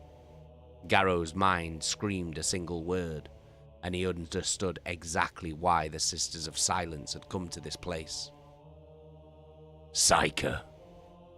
He drew up the sword in an arc, ready to take the creature's head from its shoulders.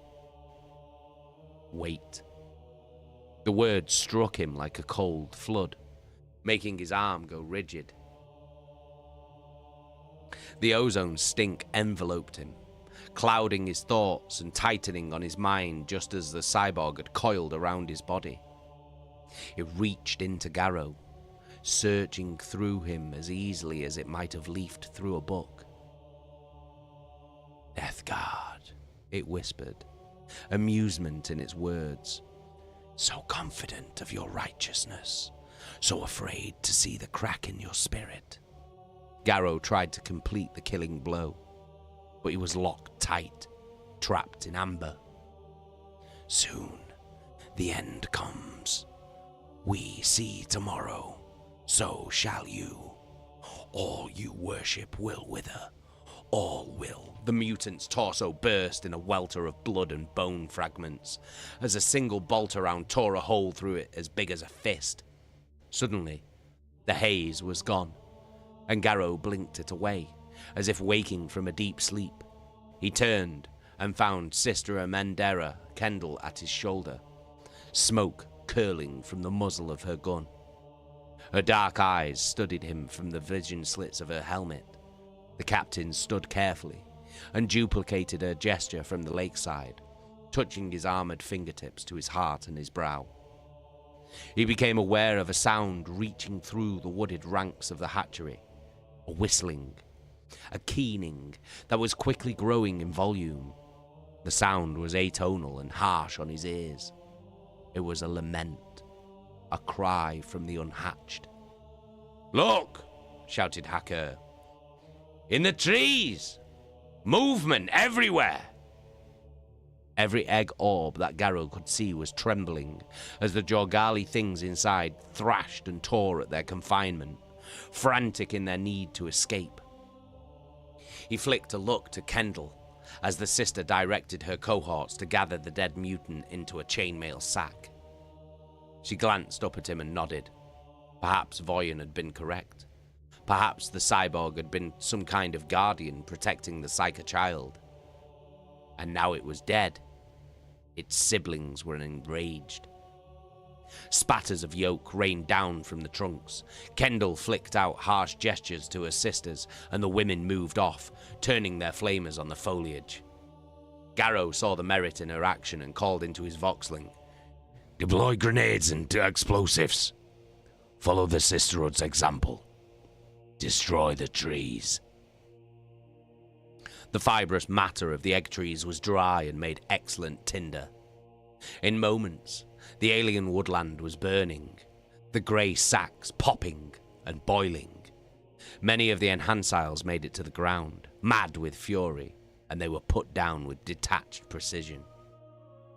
Garro watched the blue-tinged flames sear and dance as they spread, murdering the world ships dormant and newborn. All across the bottle, the Jorgal were perishing beneath the hand of the Death Guard, making a lie of the mutant child's final words. A lie, said Garro aloud, watching the poisonous smoke turn above his head.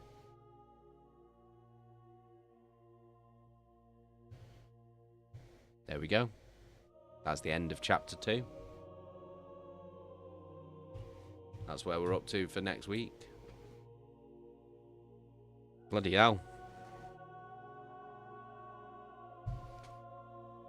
So, what do you think of the new book then? What do you think of the new book that we're reading? Loki is Helly. Who the fuck is Peter Booty? Don't think I've ever seen that one. You don't know Peter Booty? He's a man about town. He's a martial arts master. Peter Booty. Self-defense with Peter Booty.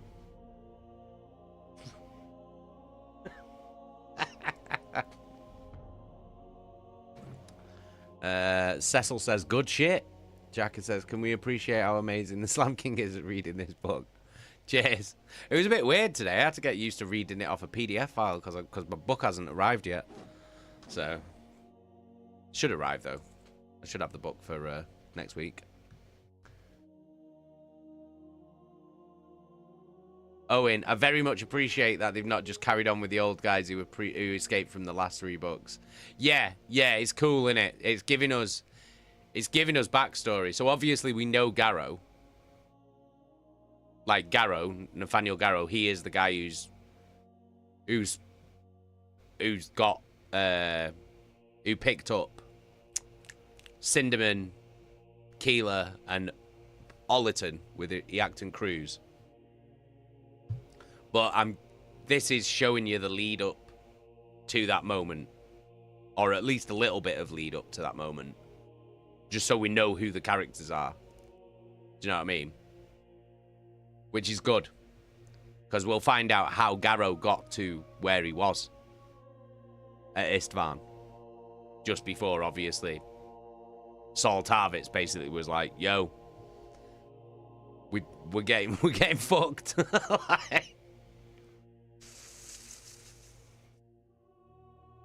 Yeah, I like how it started. I like how it started, and it's immediately like, oh, Mortarion's here. One of the Primarchs.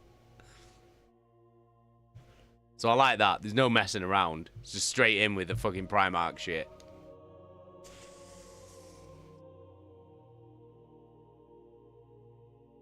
Oh, and also the sisters are cool as fuck. The Sisters of Silence are so cool. So, what it is basically,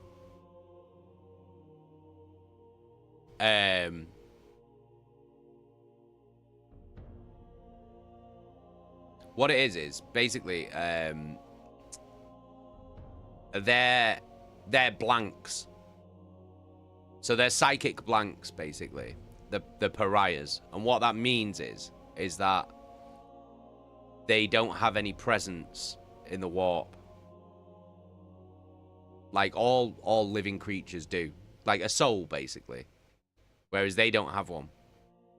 So they have a very strange effect on other people. Like what Garro was describing. Like a really strange like feeling of like dread.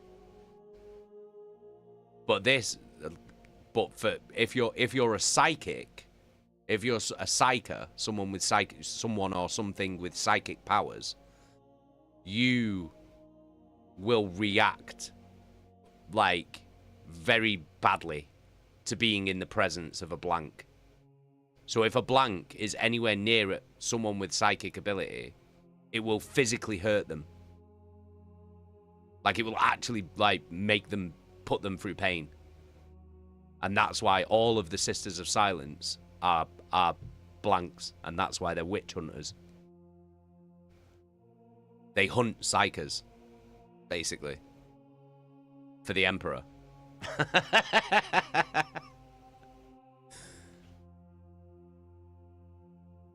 Snow, there you go. Some would also rather die than be around a blank. It's wild, yeah. They have such a weird effect on people. Owen, hence why it makes people shiver when they walk by. Exactly. Exactly, they're fucking sick. And basically, when they like swear their oaths directly to the Emperor as well, because they report to the Emperor and Malcador the Sigillite. They don't like report to anyone else, they report to the Emperor. They're like, they work in tandem with the Custodes, the Emperor's personal bodyguard.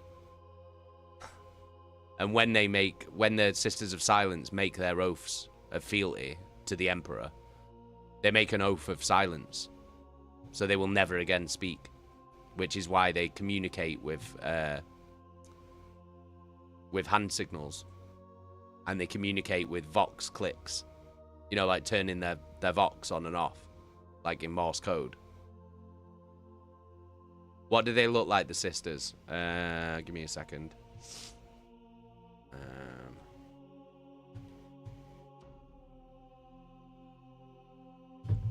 Oh shit. Accidentally knocked my drink over.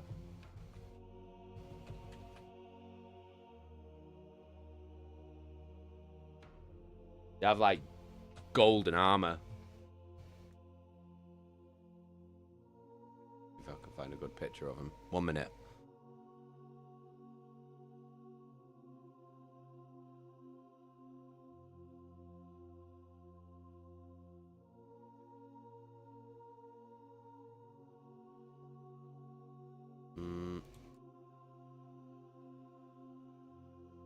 There you go. Just dropped a link in the chat. That's what they look like. They're fucking badass. They're fucking cool as fuck.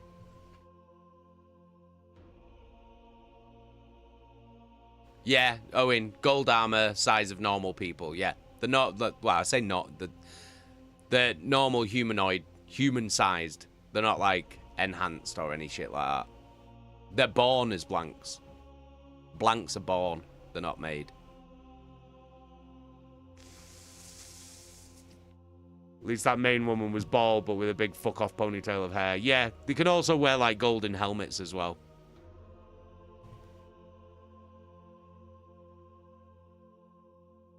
Owen nailed it. Yeah, paying attention. Yeah.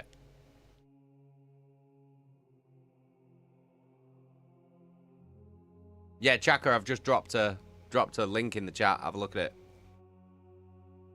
They look cool as shit. They're fucking badass.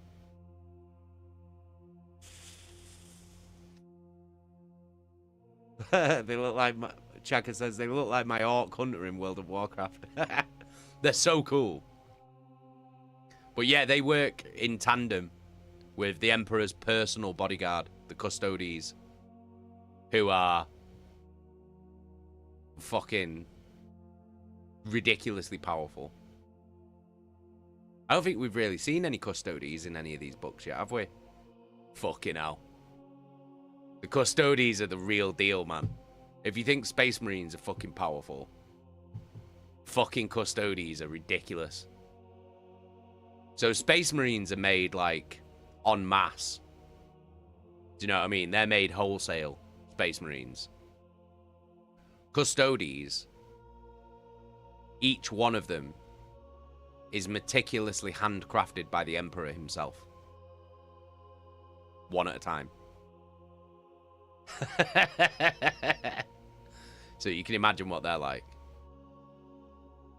Space Marines are amazing at fighting as a unit and fighting as an army. Whereas a Custodes is a one-man army. Each one of them. And there's 10,000 of them.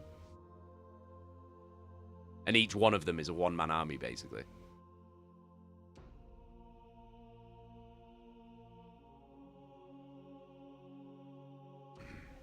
Owen, we saw them in the vision when Horus was being turned. Yes, yes, yes, we did. Yes, we did. We did. But I mean, we haven't seen them properly, though. We haven't seen what they can do. These motherfuckers, man. The Custodes are ridiculous.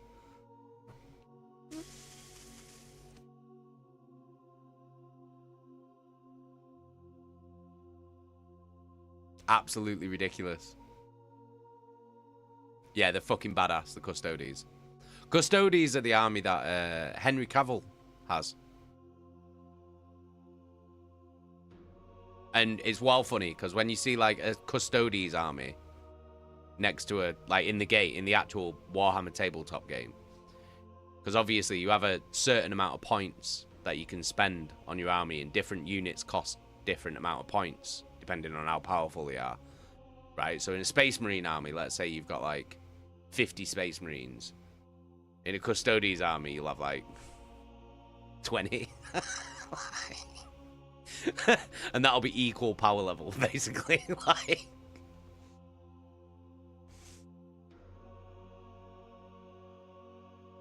so basically, your power level is, your power tiers are kind of like Space Marine, Custodes, Primarch.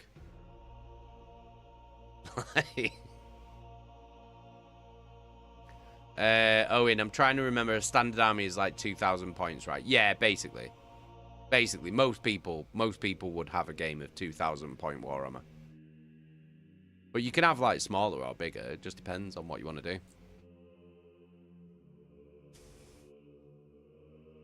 It's up to you, innit? Do you know what I mean?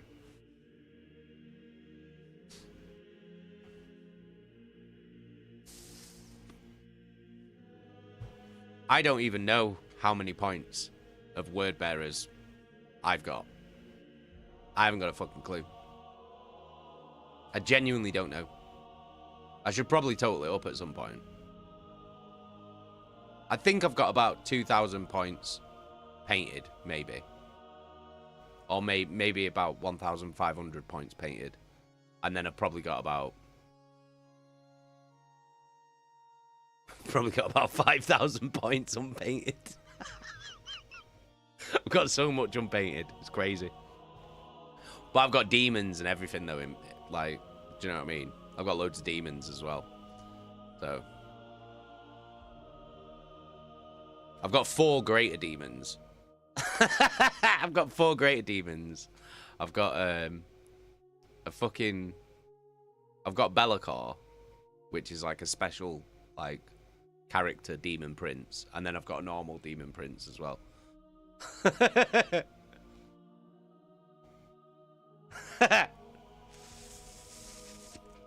But loads of it's unpainted. Just haven't painted it.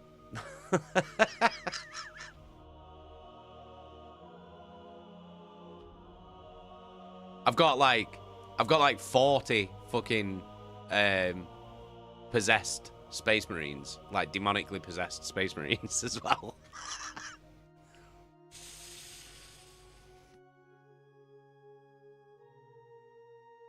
I should finish painting my army at some point, you know. I should fucking finish painting my army. And then I can actually have a game.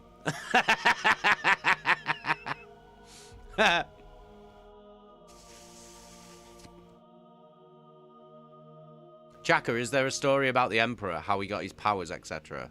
I mean, if he can craft Custodes and so on. Oh, Chaka, you have no idea how powerful the Emperor is and what he can do. But no one really knows what he is. He says he's a man.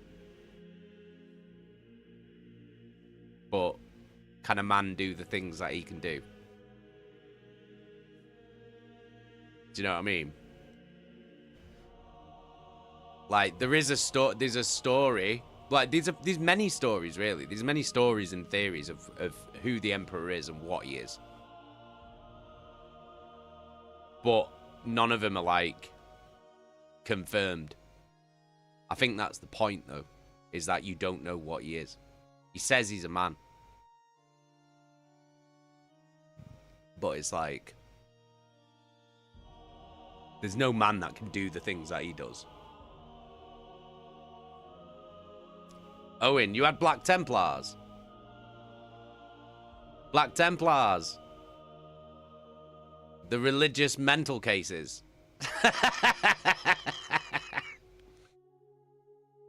They're like the only Space Marine chapter. Well, no, they're not the only one, but the one of the only ones. One of the rare Space Marine chapters that believe in the Emperor as a god. Because most of the others don't. They don't believe that he's a god. Snow, he's a perpetual badass, that's for sure. Yeah. But yeah, there's a few theories. There's theories that he's a god. There's theories that he was created by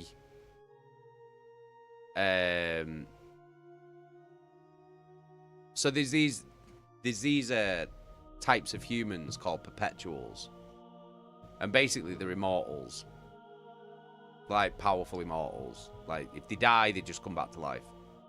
And one theory is that thousands and thousands of years ago, like all the perpetuals on Earth, or it's something like this. I'm sure someone will correct me. I'm probably butchering it. All the perpetuals on Earth came together and like did a ritual sacrifice of themselves, and all of their souls combined, and that is the birth of the Emperor. That's a theory, which is why he's so powerful in comparison to a normal perpetual, because he's like the most powerful psyker in the galaxy, basically. He's that powerful. It's like, you know, like when it's like talking about like how powerful Horus is and shit like that. The Emperor is like way more powerful. Way more powerful. Each Primarch has like a slither of the Emperor's power. Do you know what I mean? Like he's wildly powerful. He's got godlike power, effectively.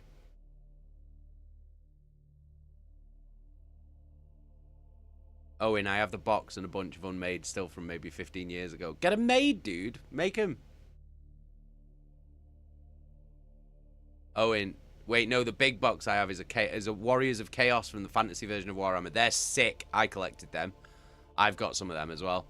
I used the bits on my I cut up my old Chaos Warriors and used some of the bits on my Chaos Space Marines. Yeah, the 40k ones you had with Templars. Yeah, there'll be Black Templars. Religious nut jobs. Chaka, I'm the type that's Googling while I watch a movie based on real stuff, and I want to know every detail about them. Hence my brain wanting to know about the Emperor. Yeah, like, well, I can only tell you bits, because nothing is like 100% confirmed. There's also theories that he's not human at all. That he's some kind of construct. That he was made. And then there's also theories that he's a god. And there's also theories that he is just a man. He's just a very powerful man. Because maybe he made deals with the gods of the warp for power. and that's how he became so powerful. But you don't know. Like, was he always this powerful? He's lived a very long time. Like Millennium. Like millennia. He's been alive for thousands of years. Like, do you know what I mean? It's like... But I love the fact that you don't know what he is. I don't ever want to know what he is. Because I feel like that would ruin it. Do you know what I mean? I feel like that would ruin the mystique of him. Like, what he is. Because it's like, at this point where we are in the books, obviously he's still out and about and shit. So what he is here in the time of these stories is not remotely the same as what he is now in current Warhammer 40k. He's something totally different now.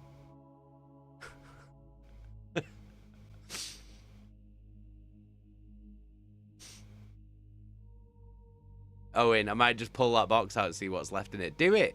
Do it, man. Chaka, my Warhammer is evil, my poor brain. But that's what's great about it. That's what I love about Warhammer 40k. Is that loads of stuff is just left up to you. Do you know what I mean? Loads of stuff's just completely left up to you. So it's like, what you're reading is just that person's account of it. That might not be 100% necessarily the way that it went down. Because you'll read the same events one way in one book from one person's perspective.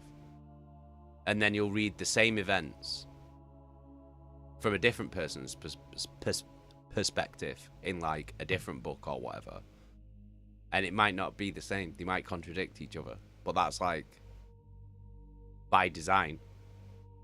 Do you know what I mean?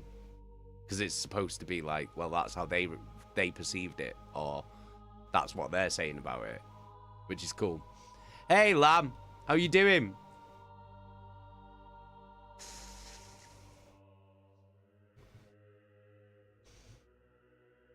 Lamb, Chaka's just asked, what is the Emperor? And I was saying, well, we don't really know. We're not 100% certain on what the Emperor actually is.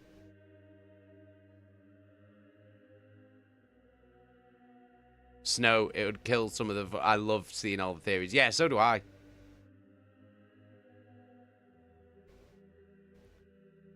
Owen, bro, the Warriors of Chaos Battalion is £110 now. It cost me 60 quid when I got it. Yeah. Warhammer's like nearly tripled in price from what it was when I first started collecting it. I remember getting 10 Space Marines for 12 quid. And now you get 10 Space Marines for 40 quid. So that has tripled. More than tripled, hasn't it? Lamb, I'm good. Finally got some time to jump on here. Hey! What have you been up to, dude?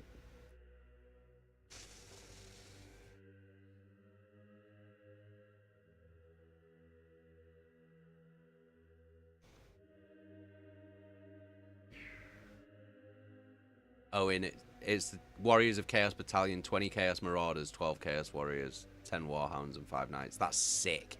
That's fucking sick. That's such a good box to have. That's such a good box to have.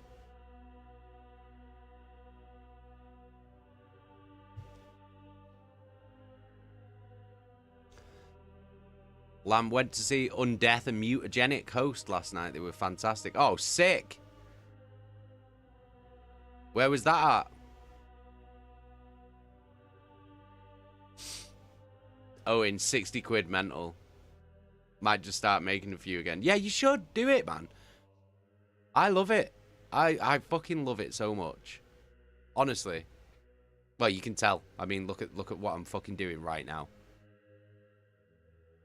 I'm dressed in a shroud and pipes in fucking 30-degree heat reading Warhammer books. Of course I fucking love it.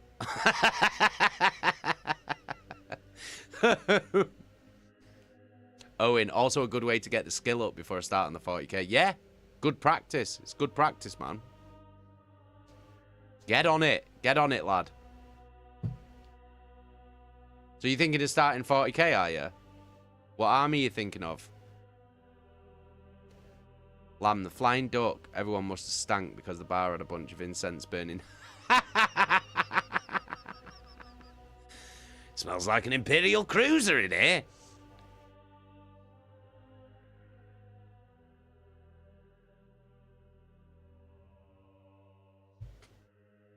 Oh, God.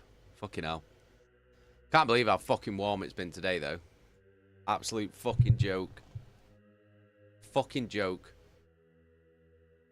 What do you think of the new get-up, Lamb? What do you think of the new room? Lamb, I was thinking more like a rhino. Stinks like the back of a rhino in here.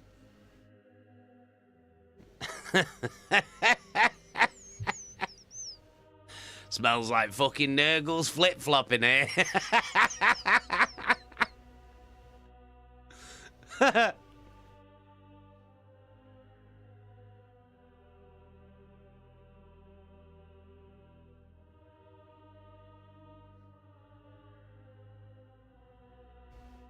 Owen, if you're thinking of collecting 40k, what faction are you thinking of? Better get that incense going, that'll do the trick. Oh, I've still got the Slam Queens. Slanesh. Candle in here. I've not got a lighter though, so I can't light it, sadly. Don't have a lighter on me.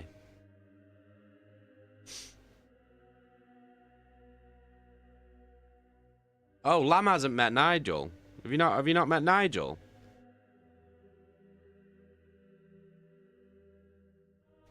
Have you not met Nigel yet, Lamb?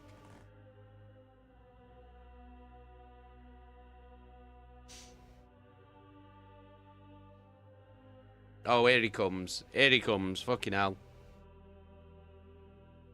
Takes his sweet time, doesn't he? Oh, you alright, Nigel? Say hello to Lamb. Greetings, dear Queetlings. I am Imperial servo-skull unit, Nigel. Pleased to make your acquaintance. That's very polite, that. You're very well spoken, Nigel. I'm sure Lamb appreciates it. Oh, you off again? You off again? Is that it? Oh, alright then. See you. Ta-ra. Ta-ra, Nigel. Yeah, that's Nigel. Lamb. That's Nigel, our new servo-skull. He's supposed to help me out around the Imperial librarian, but he's not really fucking doing anything, I'll be honest. He's not done much. He just fucking mills about. Tells me to read a book. He's very polite though. He's good with the viewers. He's good with the Queetlings. He's very polite to them. Owen, I don't know yet. I'm just having a look through now. Need to do some more looking into it. Fair enough. I want an army that I love the lore of too. Fair. Well, I mean, it's up to you. I mean, it depends on if you want to do 40k or Horus Heresy. Because they have a game of this time period as well, with all the characters in.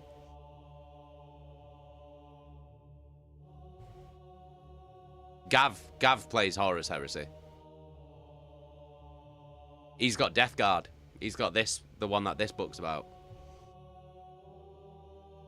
Yeah, you can get Horus Heresy stuff. If you want, go in the Warhammer chat in the Discord and just ask. And everyone who's in that Warhammer channel, they'll give you advice. I don't collect Horus Heresy, but Gav does. Gav's got a massive fucking Horus Heresy army. In fact, he's got fucking 3. He's got a huge Death Guard army. and he's got some Dark Angels from Horus Heresy, and he's just started a fucking Blood Angels Horus Heresy army. But yeah, like with the Horus Heresy, you can get like all the characters and stuff, so you can have Loken if you choose Lunar Wolves or Sons of Horus. You can have Loken in your army.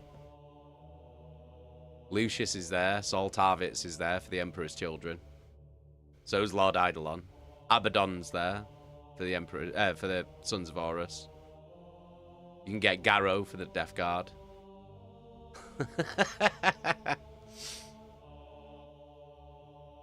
Lamb. Space Wolves. Space Wolves. You a Space Wolf lover, Lamb? Love the old doggos. Love the good boys. I like Space Wolves. They get a lot of shit. And I think it's unfair. I don't know why Space Wolves get so much shit. I think Lehman Russ is a dick. Don't get me wrong. I think he's a total pillock. But I don't understand why Space Wolves as a faction like get hate, you know, in the Warhammer community. You know how people are always like, oh, fucking Space Wolves. I've never really understood it, because I'm like, well, they're like the Viking themed Space Marines. That's pretty fucking cool. So I don't understand what the problem is. The old doggos, not the new helmets, whatever the fuck they've done. Yeah. I don't like Primaris helmets, you know. I really don't like Primaris helmets. I prefer, like, tactical Space Marine helmets. I can't stand Primaris helmets. They do me head in. And I don't like Primaris bolters either. Lamb, from the moment I saw Logan Grimnar, I never looked back. Which Logan Grimnar one though? The one that's like Santa Claus in his sleigh, or the proper Logan Grimnar, where he's not in his sleigh. Owen, out of the lore, I do know the Necrons are cool as fuck. Yeah, Necrons are fucking sick. They're the oldest race in Warhammer. They were here way before anything else. Like, I mean, like, lore-wise. They're the most ancient race, I think.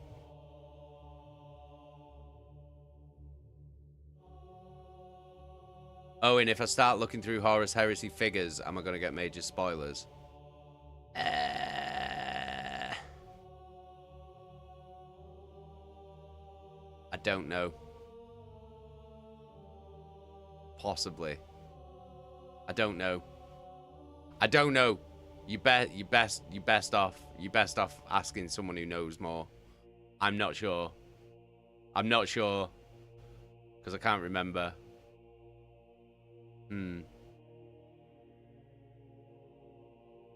You might be alright if you're just looking at the figures. You might be alright just looking at the figures.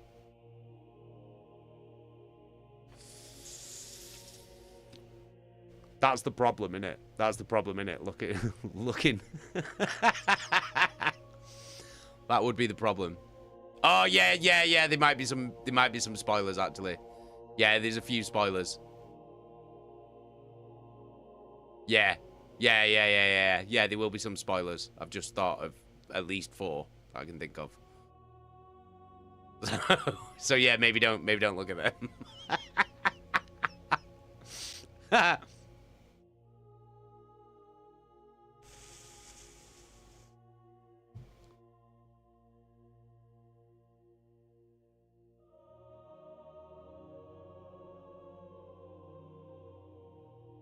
Lamb, I like Santa Grimnar, but I do prefer the old one where it was just him on his badass disc base. That's green edged. I said it and I meant it. I'm a black edged base guy. But that's only because all of mine have like ruined cityscape, like concrete base. So that's the only reason why mine have black rims on the bases. I think it just depends on what the terrain is on the base for me. Like what colour I'll do the rim.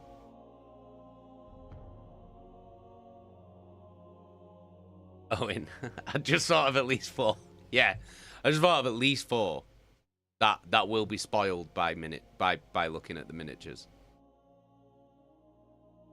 Like, I can think of 4 off the top of my head that are quite big spoilers.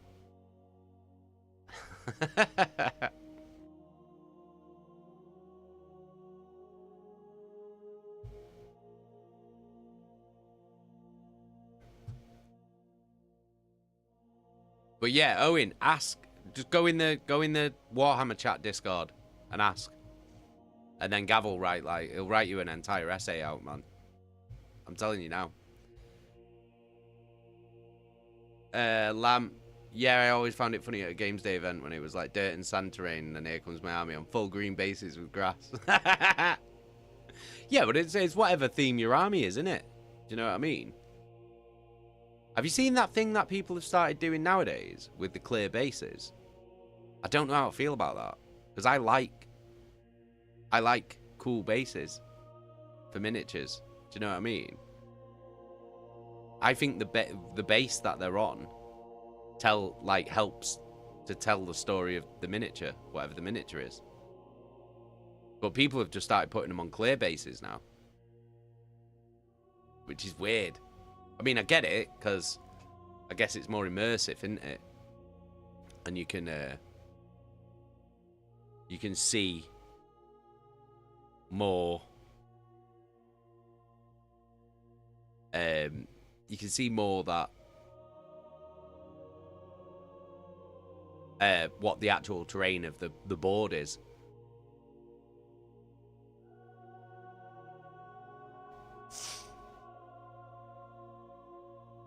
Clear bases I felt were okay for like Necrons floating or the spaceships Warhammer game. Yeah. But for just normal stuff, I'm unsure.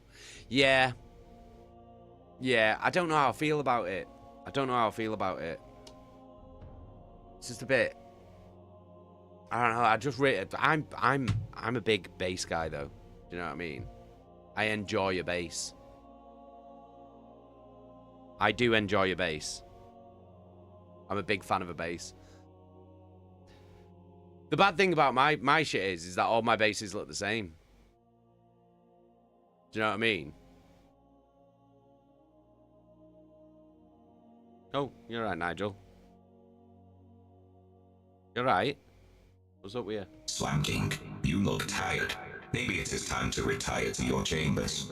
All right. Oh, thanks. I look tired, do I? Fucking hell. I am feeling a bit sleepy. I'm feeling quite tired now that you mention it, Nigel. Fucking hell. Yeah, I might go to bed. Then. I mean, it's 12:15. Quarter past 11.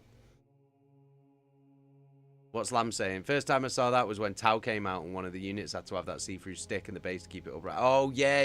Oh, fuck, what was that? Was it the battle suit thing? The ones that look like a fucking Gundam? Is that the ones that look like a Gundam? I don't like Tau. I do not like Tau. I don't like Tau. I don't like Votan either. I just don't think they look grimdark. They don't suit the... They just don't suit the universe. At all. Like Eldar. They still fit. Do you know what I mean? And they're not... They don't look like everything else, but they still fit. They still fit like what it is. What are you looking at, Nigel? Just relax.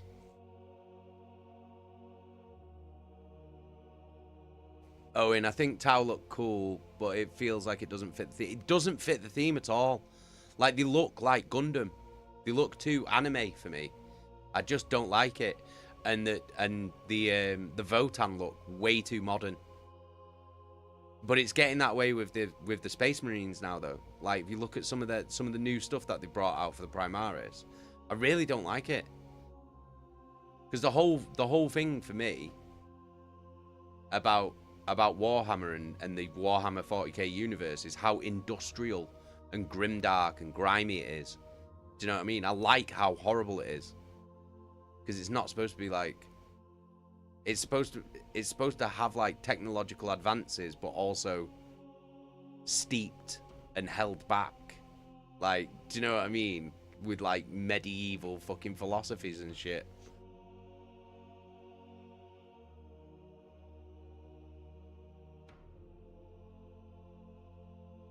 Eldar, they had some cool as hell models, but one of the rarest chosen army. Yeah.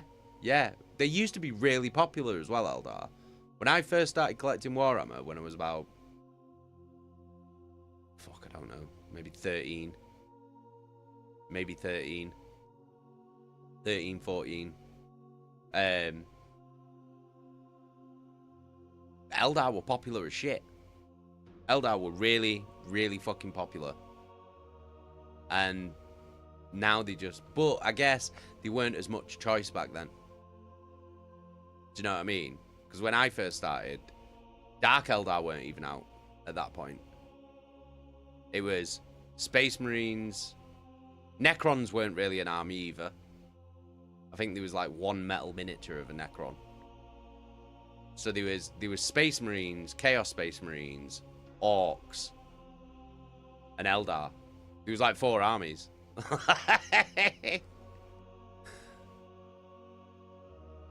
Snow, Eldar's my main army. Sick. I'm glad there's still Eldar players, because Eldar are so cool. So fucking cool. Not enough people play them. Oh, and also the other one that I've looked into that seemed cool is the Adeptus Mechanicus. Yeah. The Mechanicus are cool. They're basically like... They build all the technology for the Imperium. So all the Space Marines armor, all the Space Marines tanks, guns, weapons, all built by the Mechanicus. That's what they do. But they have their own army as well, and they're based in Mars.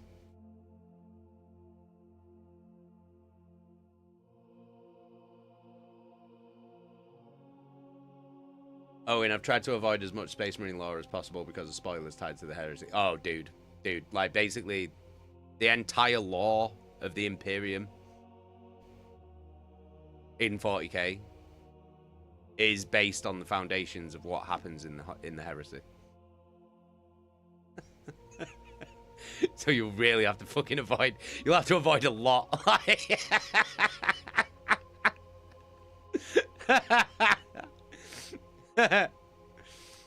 Anything Imperial, it'll become like impossible to avoid, like, because everything to do with the Imperium is based on everything to do with the Imperium and Chaos.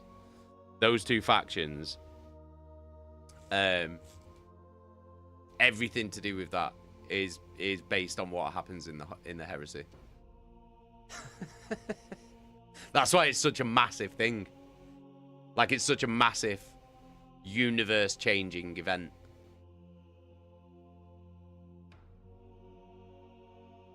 Lamb, heresy is so deeply embedded in everything, it's pretty much impossible to avoid stuff. Yeah, it is true.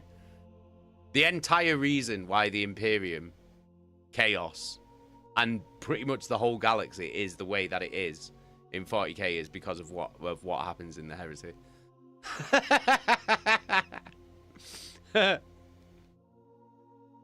So if you're looking into 40k and you've managed to avoid Horus Heresy spoilers, I am massively impressed. Like, massively impressed. That's like an impressive feat.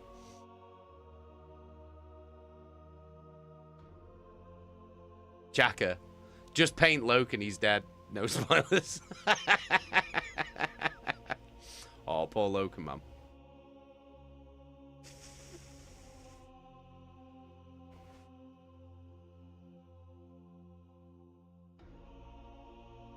Lamb, but what you'll find is you won't realize it's a spoiler until it's read to you, and then you'll be like, wait, what? Owen, I've avoided all but one that I knew beforehand anyway. Alright, okay. Fair. Right, guys, I am going to bounce because it's getting pretty late, and I will have to be up with Owen, but like that is the spot. Right. Okay, I know what you're talking about. I know what you're talking about. If you've been looking into 40k, there's no way that you can avoid that. There's no way that you can avoid that. Do you know what I mean? There's literally no way that you can avoid that spoiler if you look into 40k, because it's like everything. Yeah, so that's the one that you can't avoid. But yeah, I'm glad you guys are getting into Warhammer. Like, it's fucking sick. Proper glad. Because I love it so much. So, like, to be able to share these stories and share my love for Warhammer with you guys is just so fucking sick, man. I fucking love it. But yeah, right. I'm gonna bounce. Because, like I said, it's late and I'm gonna have to be up with the kids in the morning because the missus is in work. So I'm gonna bounce. But if you're new to the channel and you haven't yet joined our Discord, we have the best community on the internet. Everyone there is so fucking cool and so nice. So you should definitely join our fucking Discord. Oh shit. Owen, Jason, before you leave, dead quick question. What was that YouTube channel you mentioned about doing good lore vids? The Amber King is my favorite. They're very story heavy, very voice acted and stuff like that. They're really good. Lewitton 09's really good. The Remembrance is really good. Imperial.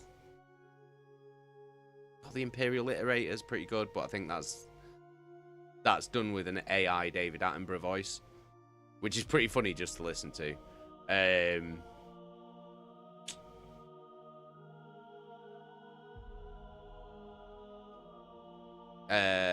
Voldemort is really good as well.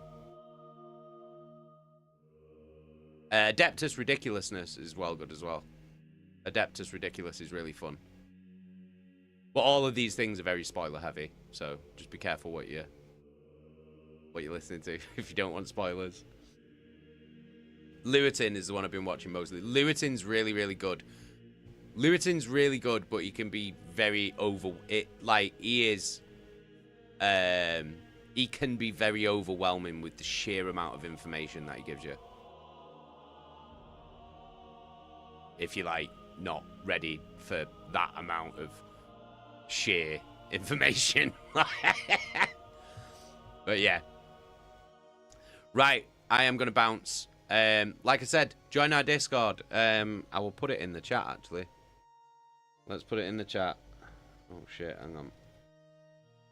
Join our... Oh, fuck me. Why is it not? Where is it? There we go. Join our Discord. In the name of the Emperor, please do join our Discord community. Oh, thanks, Nigel. Thanks, Nigel.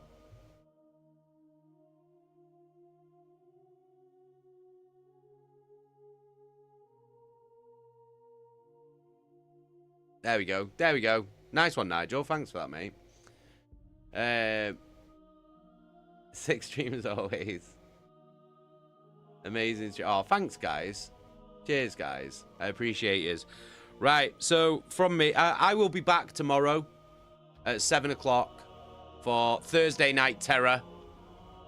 So don't miss it. It's going to be fucking great. I'm loving these horror streams. But I am going to say goodbye. So from me and from Nigel, goodbye, my beautiful Queechlings. Mwah.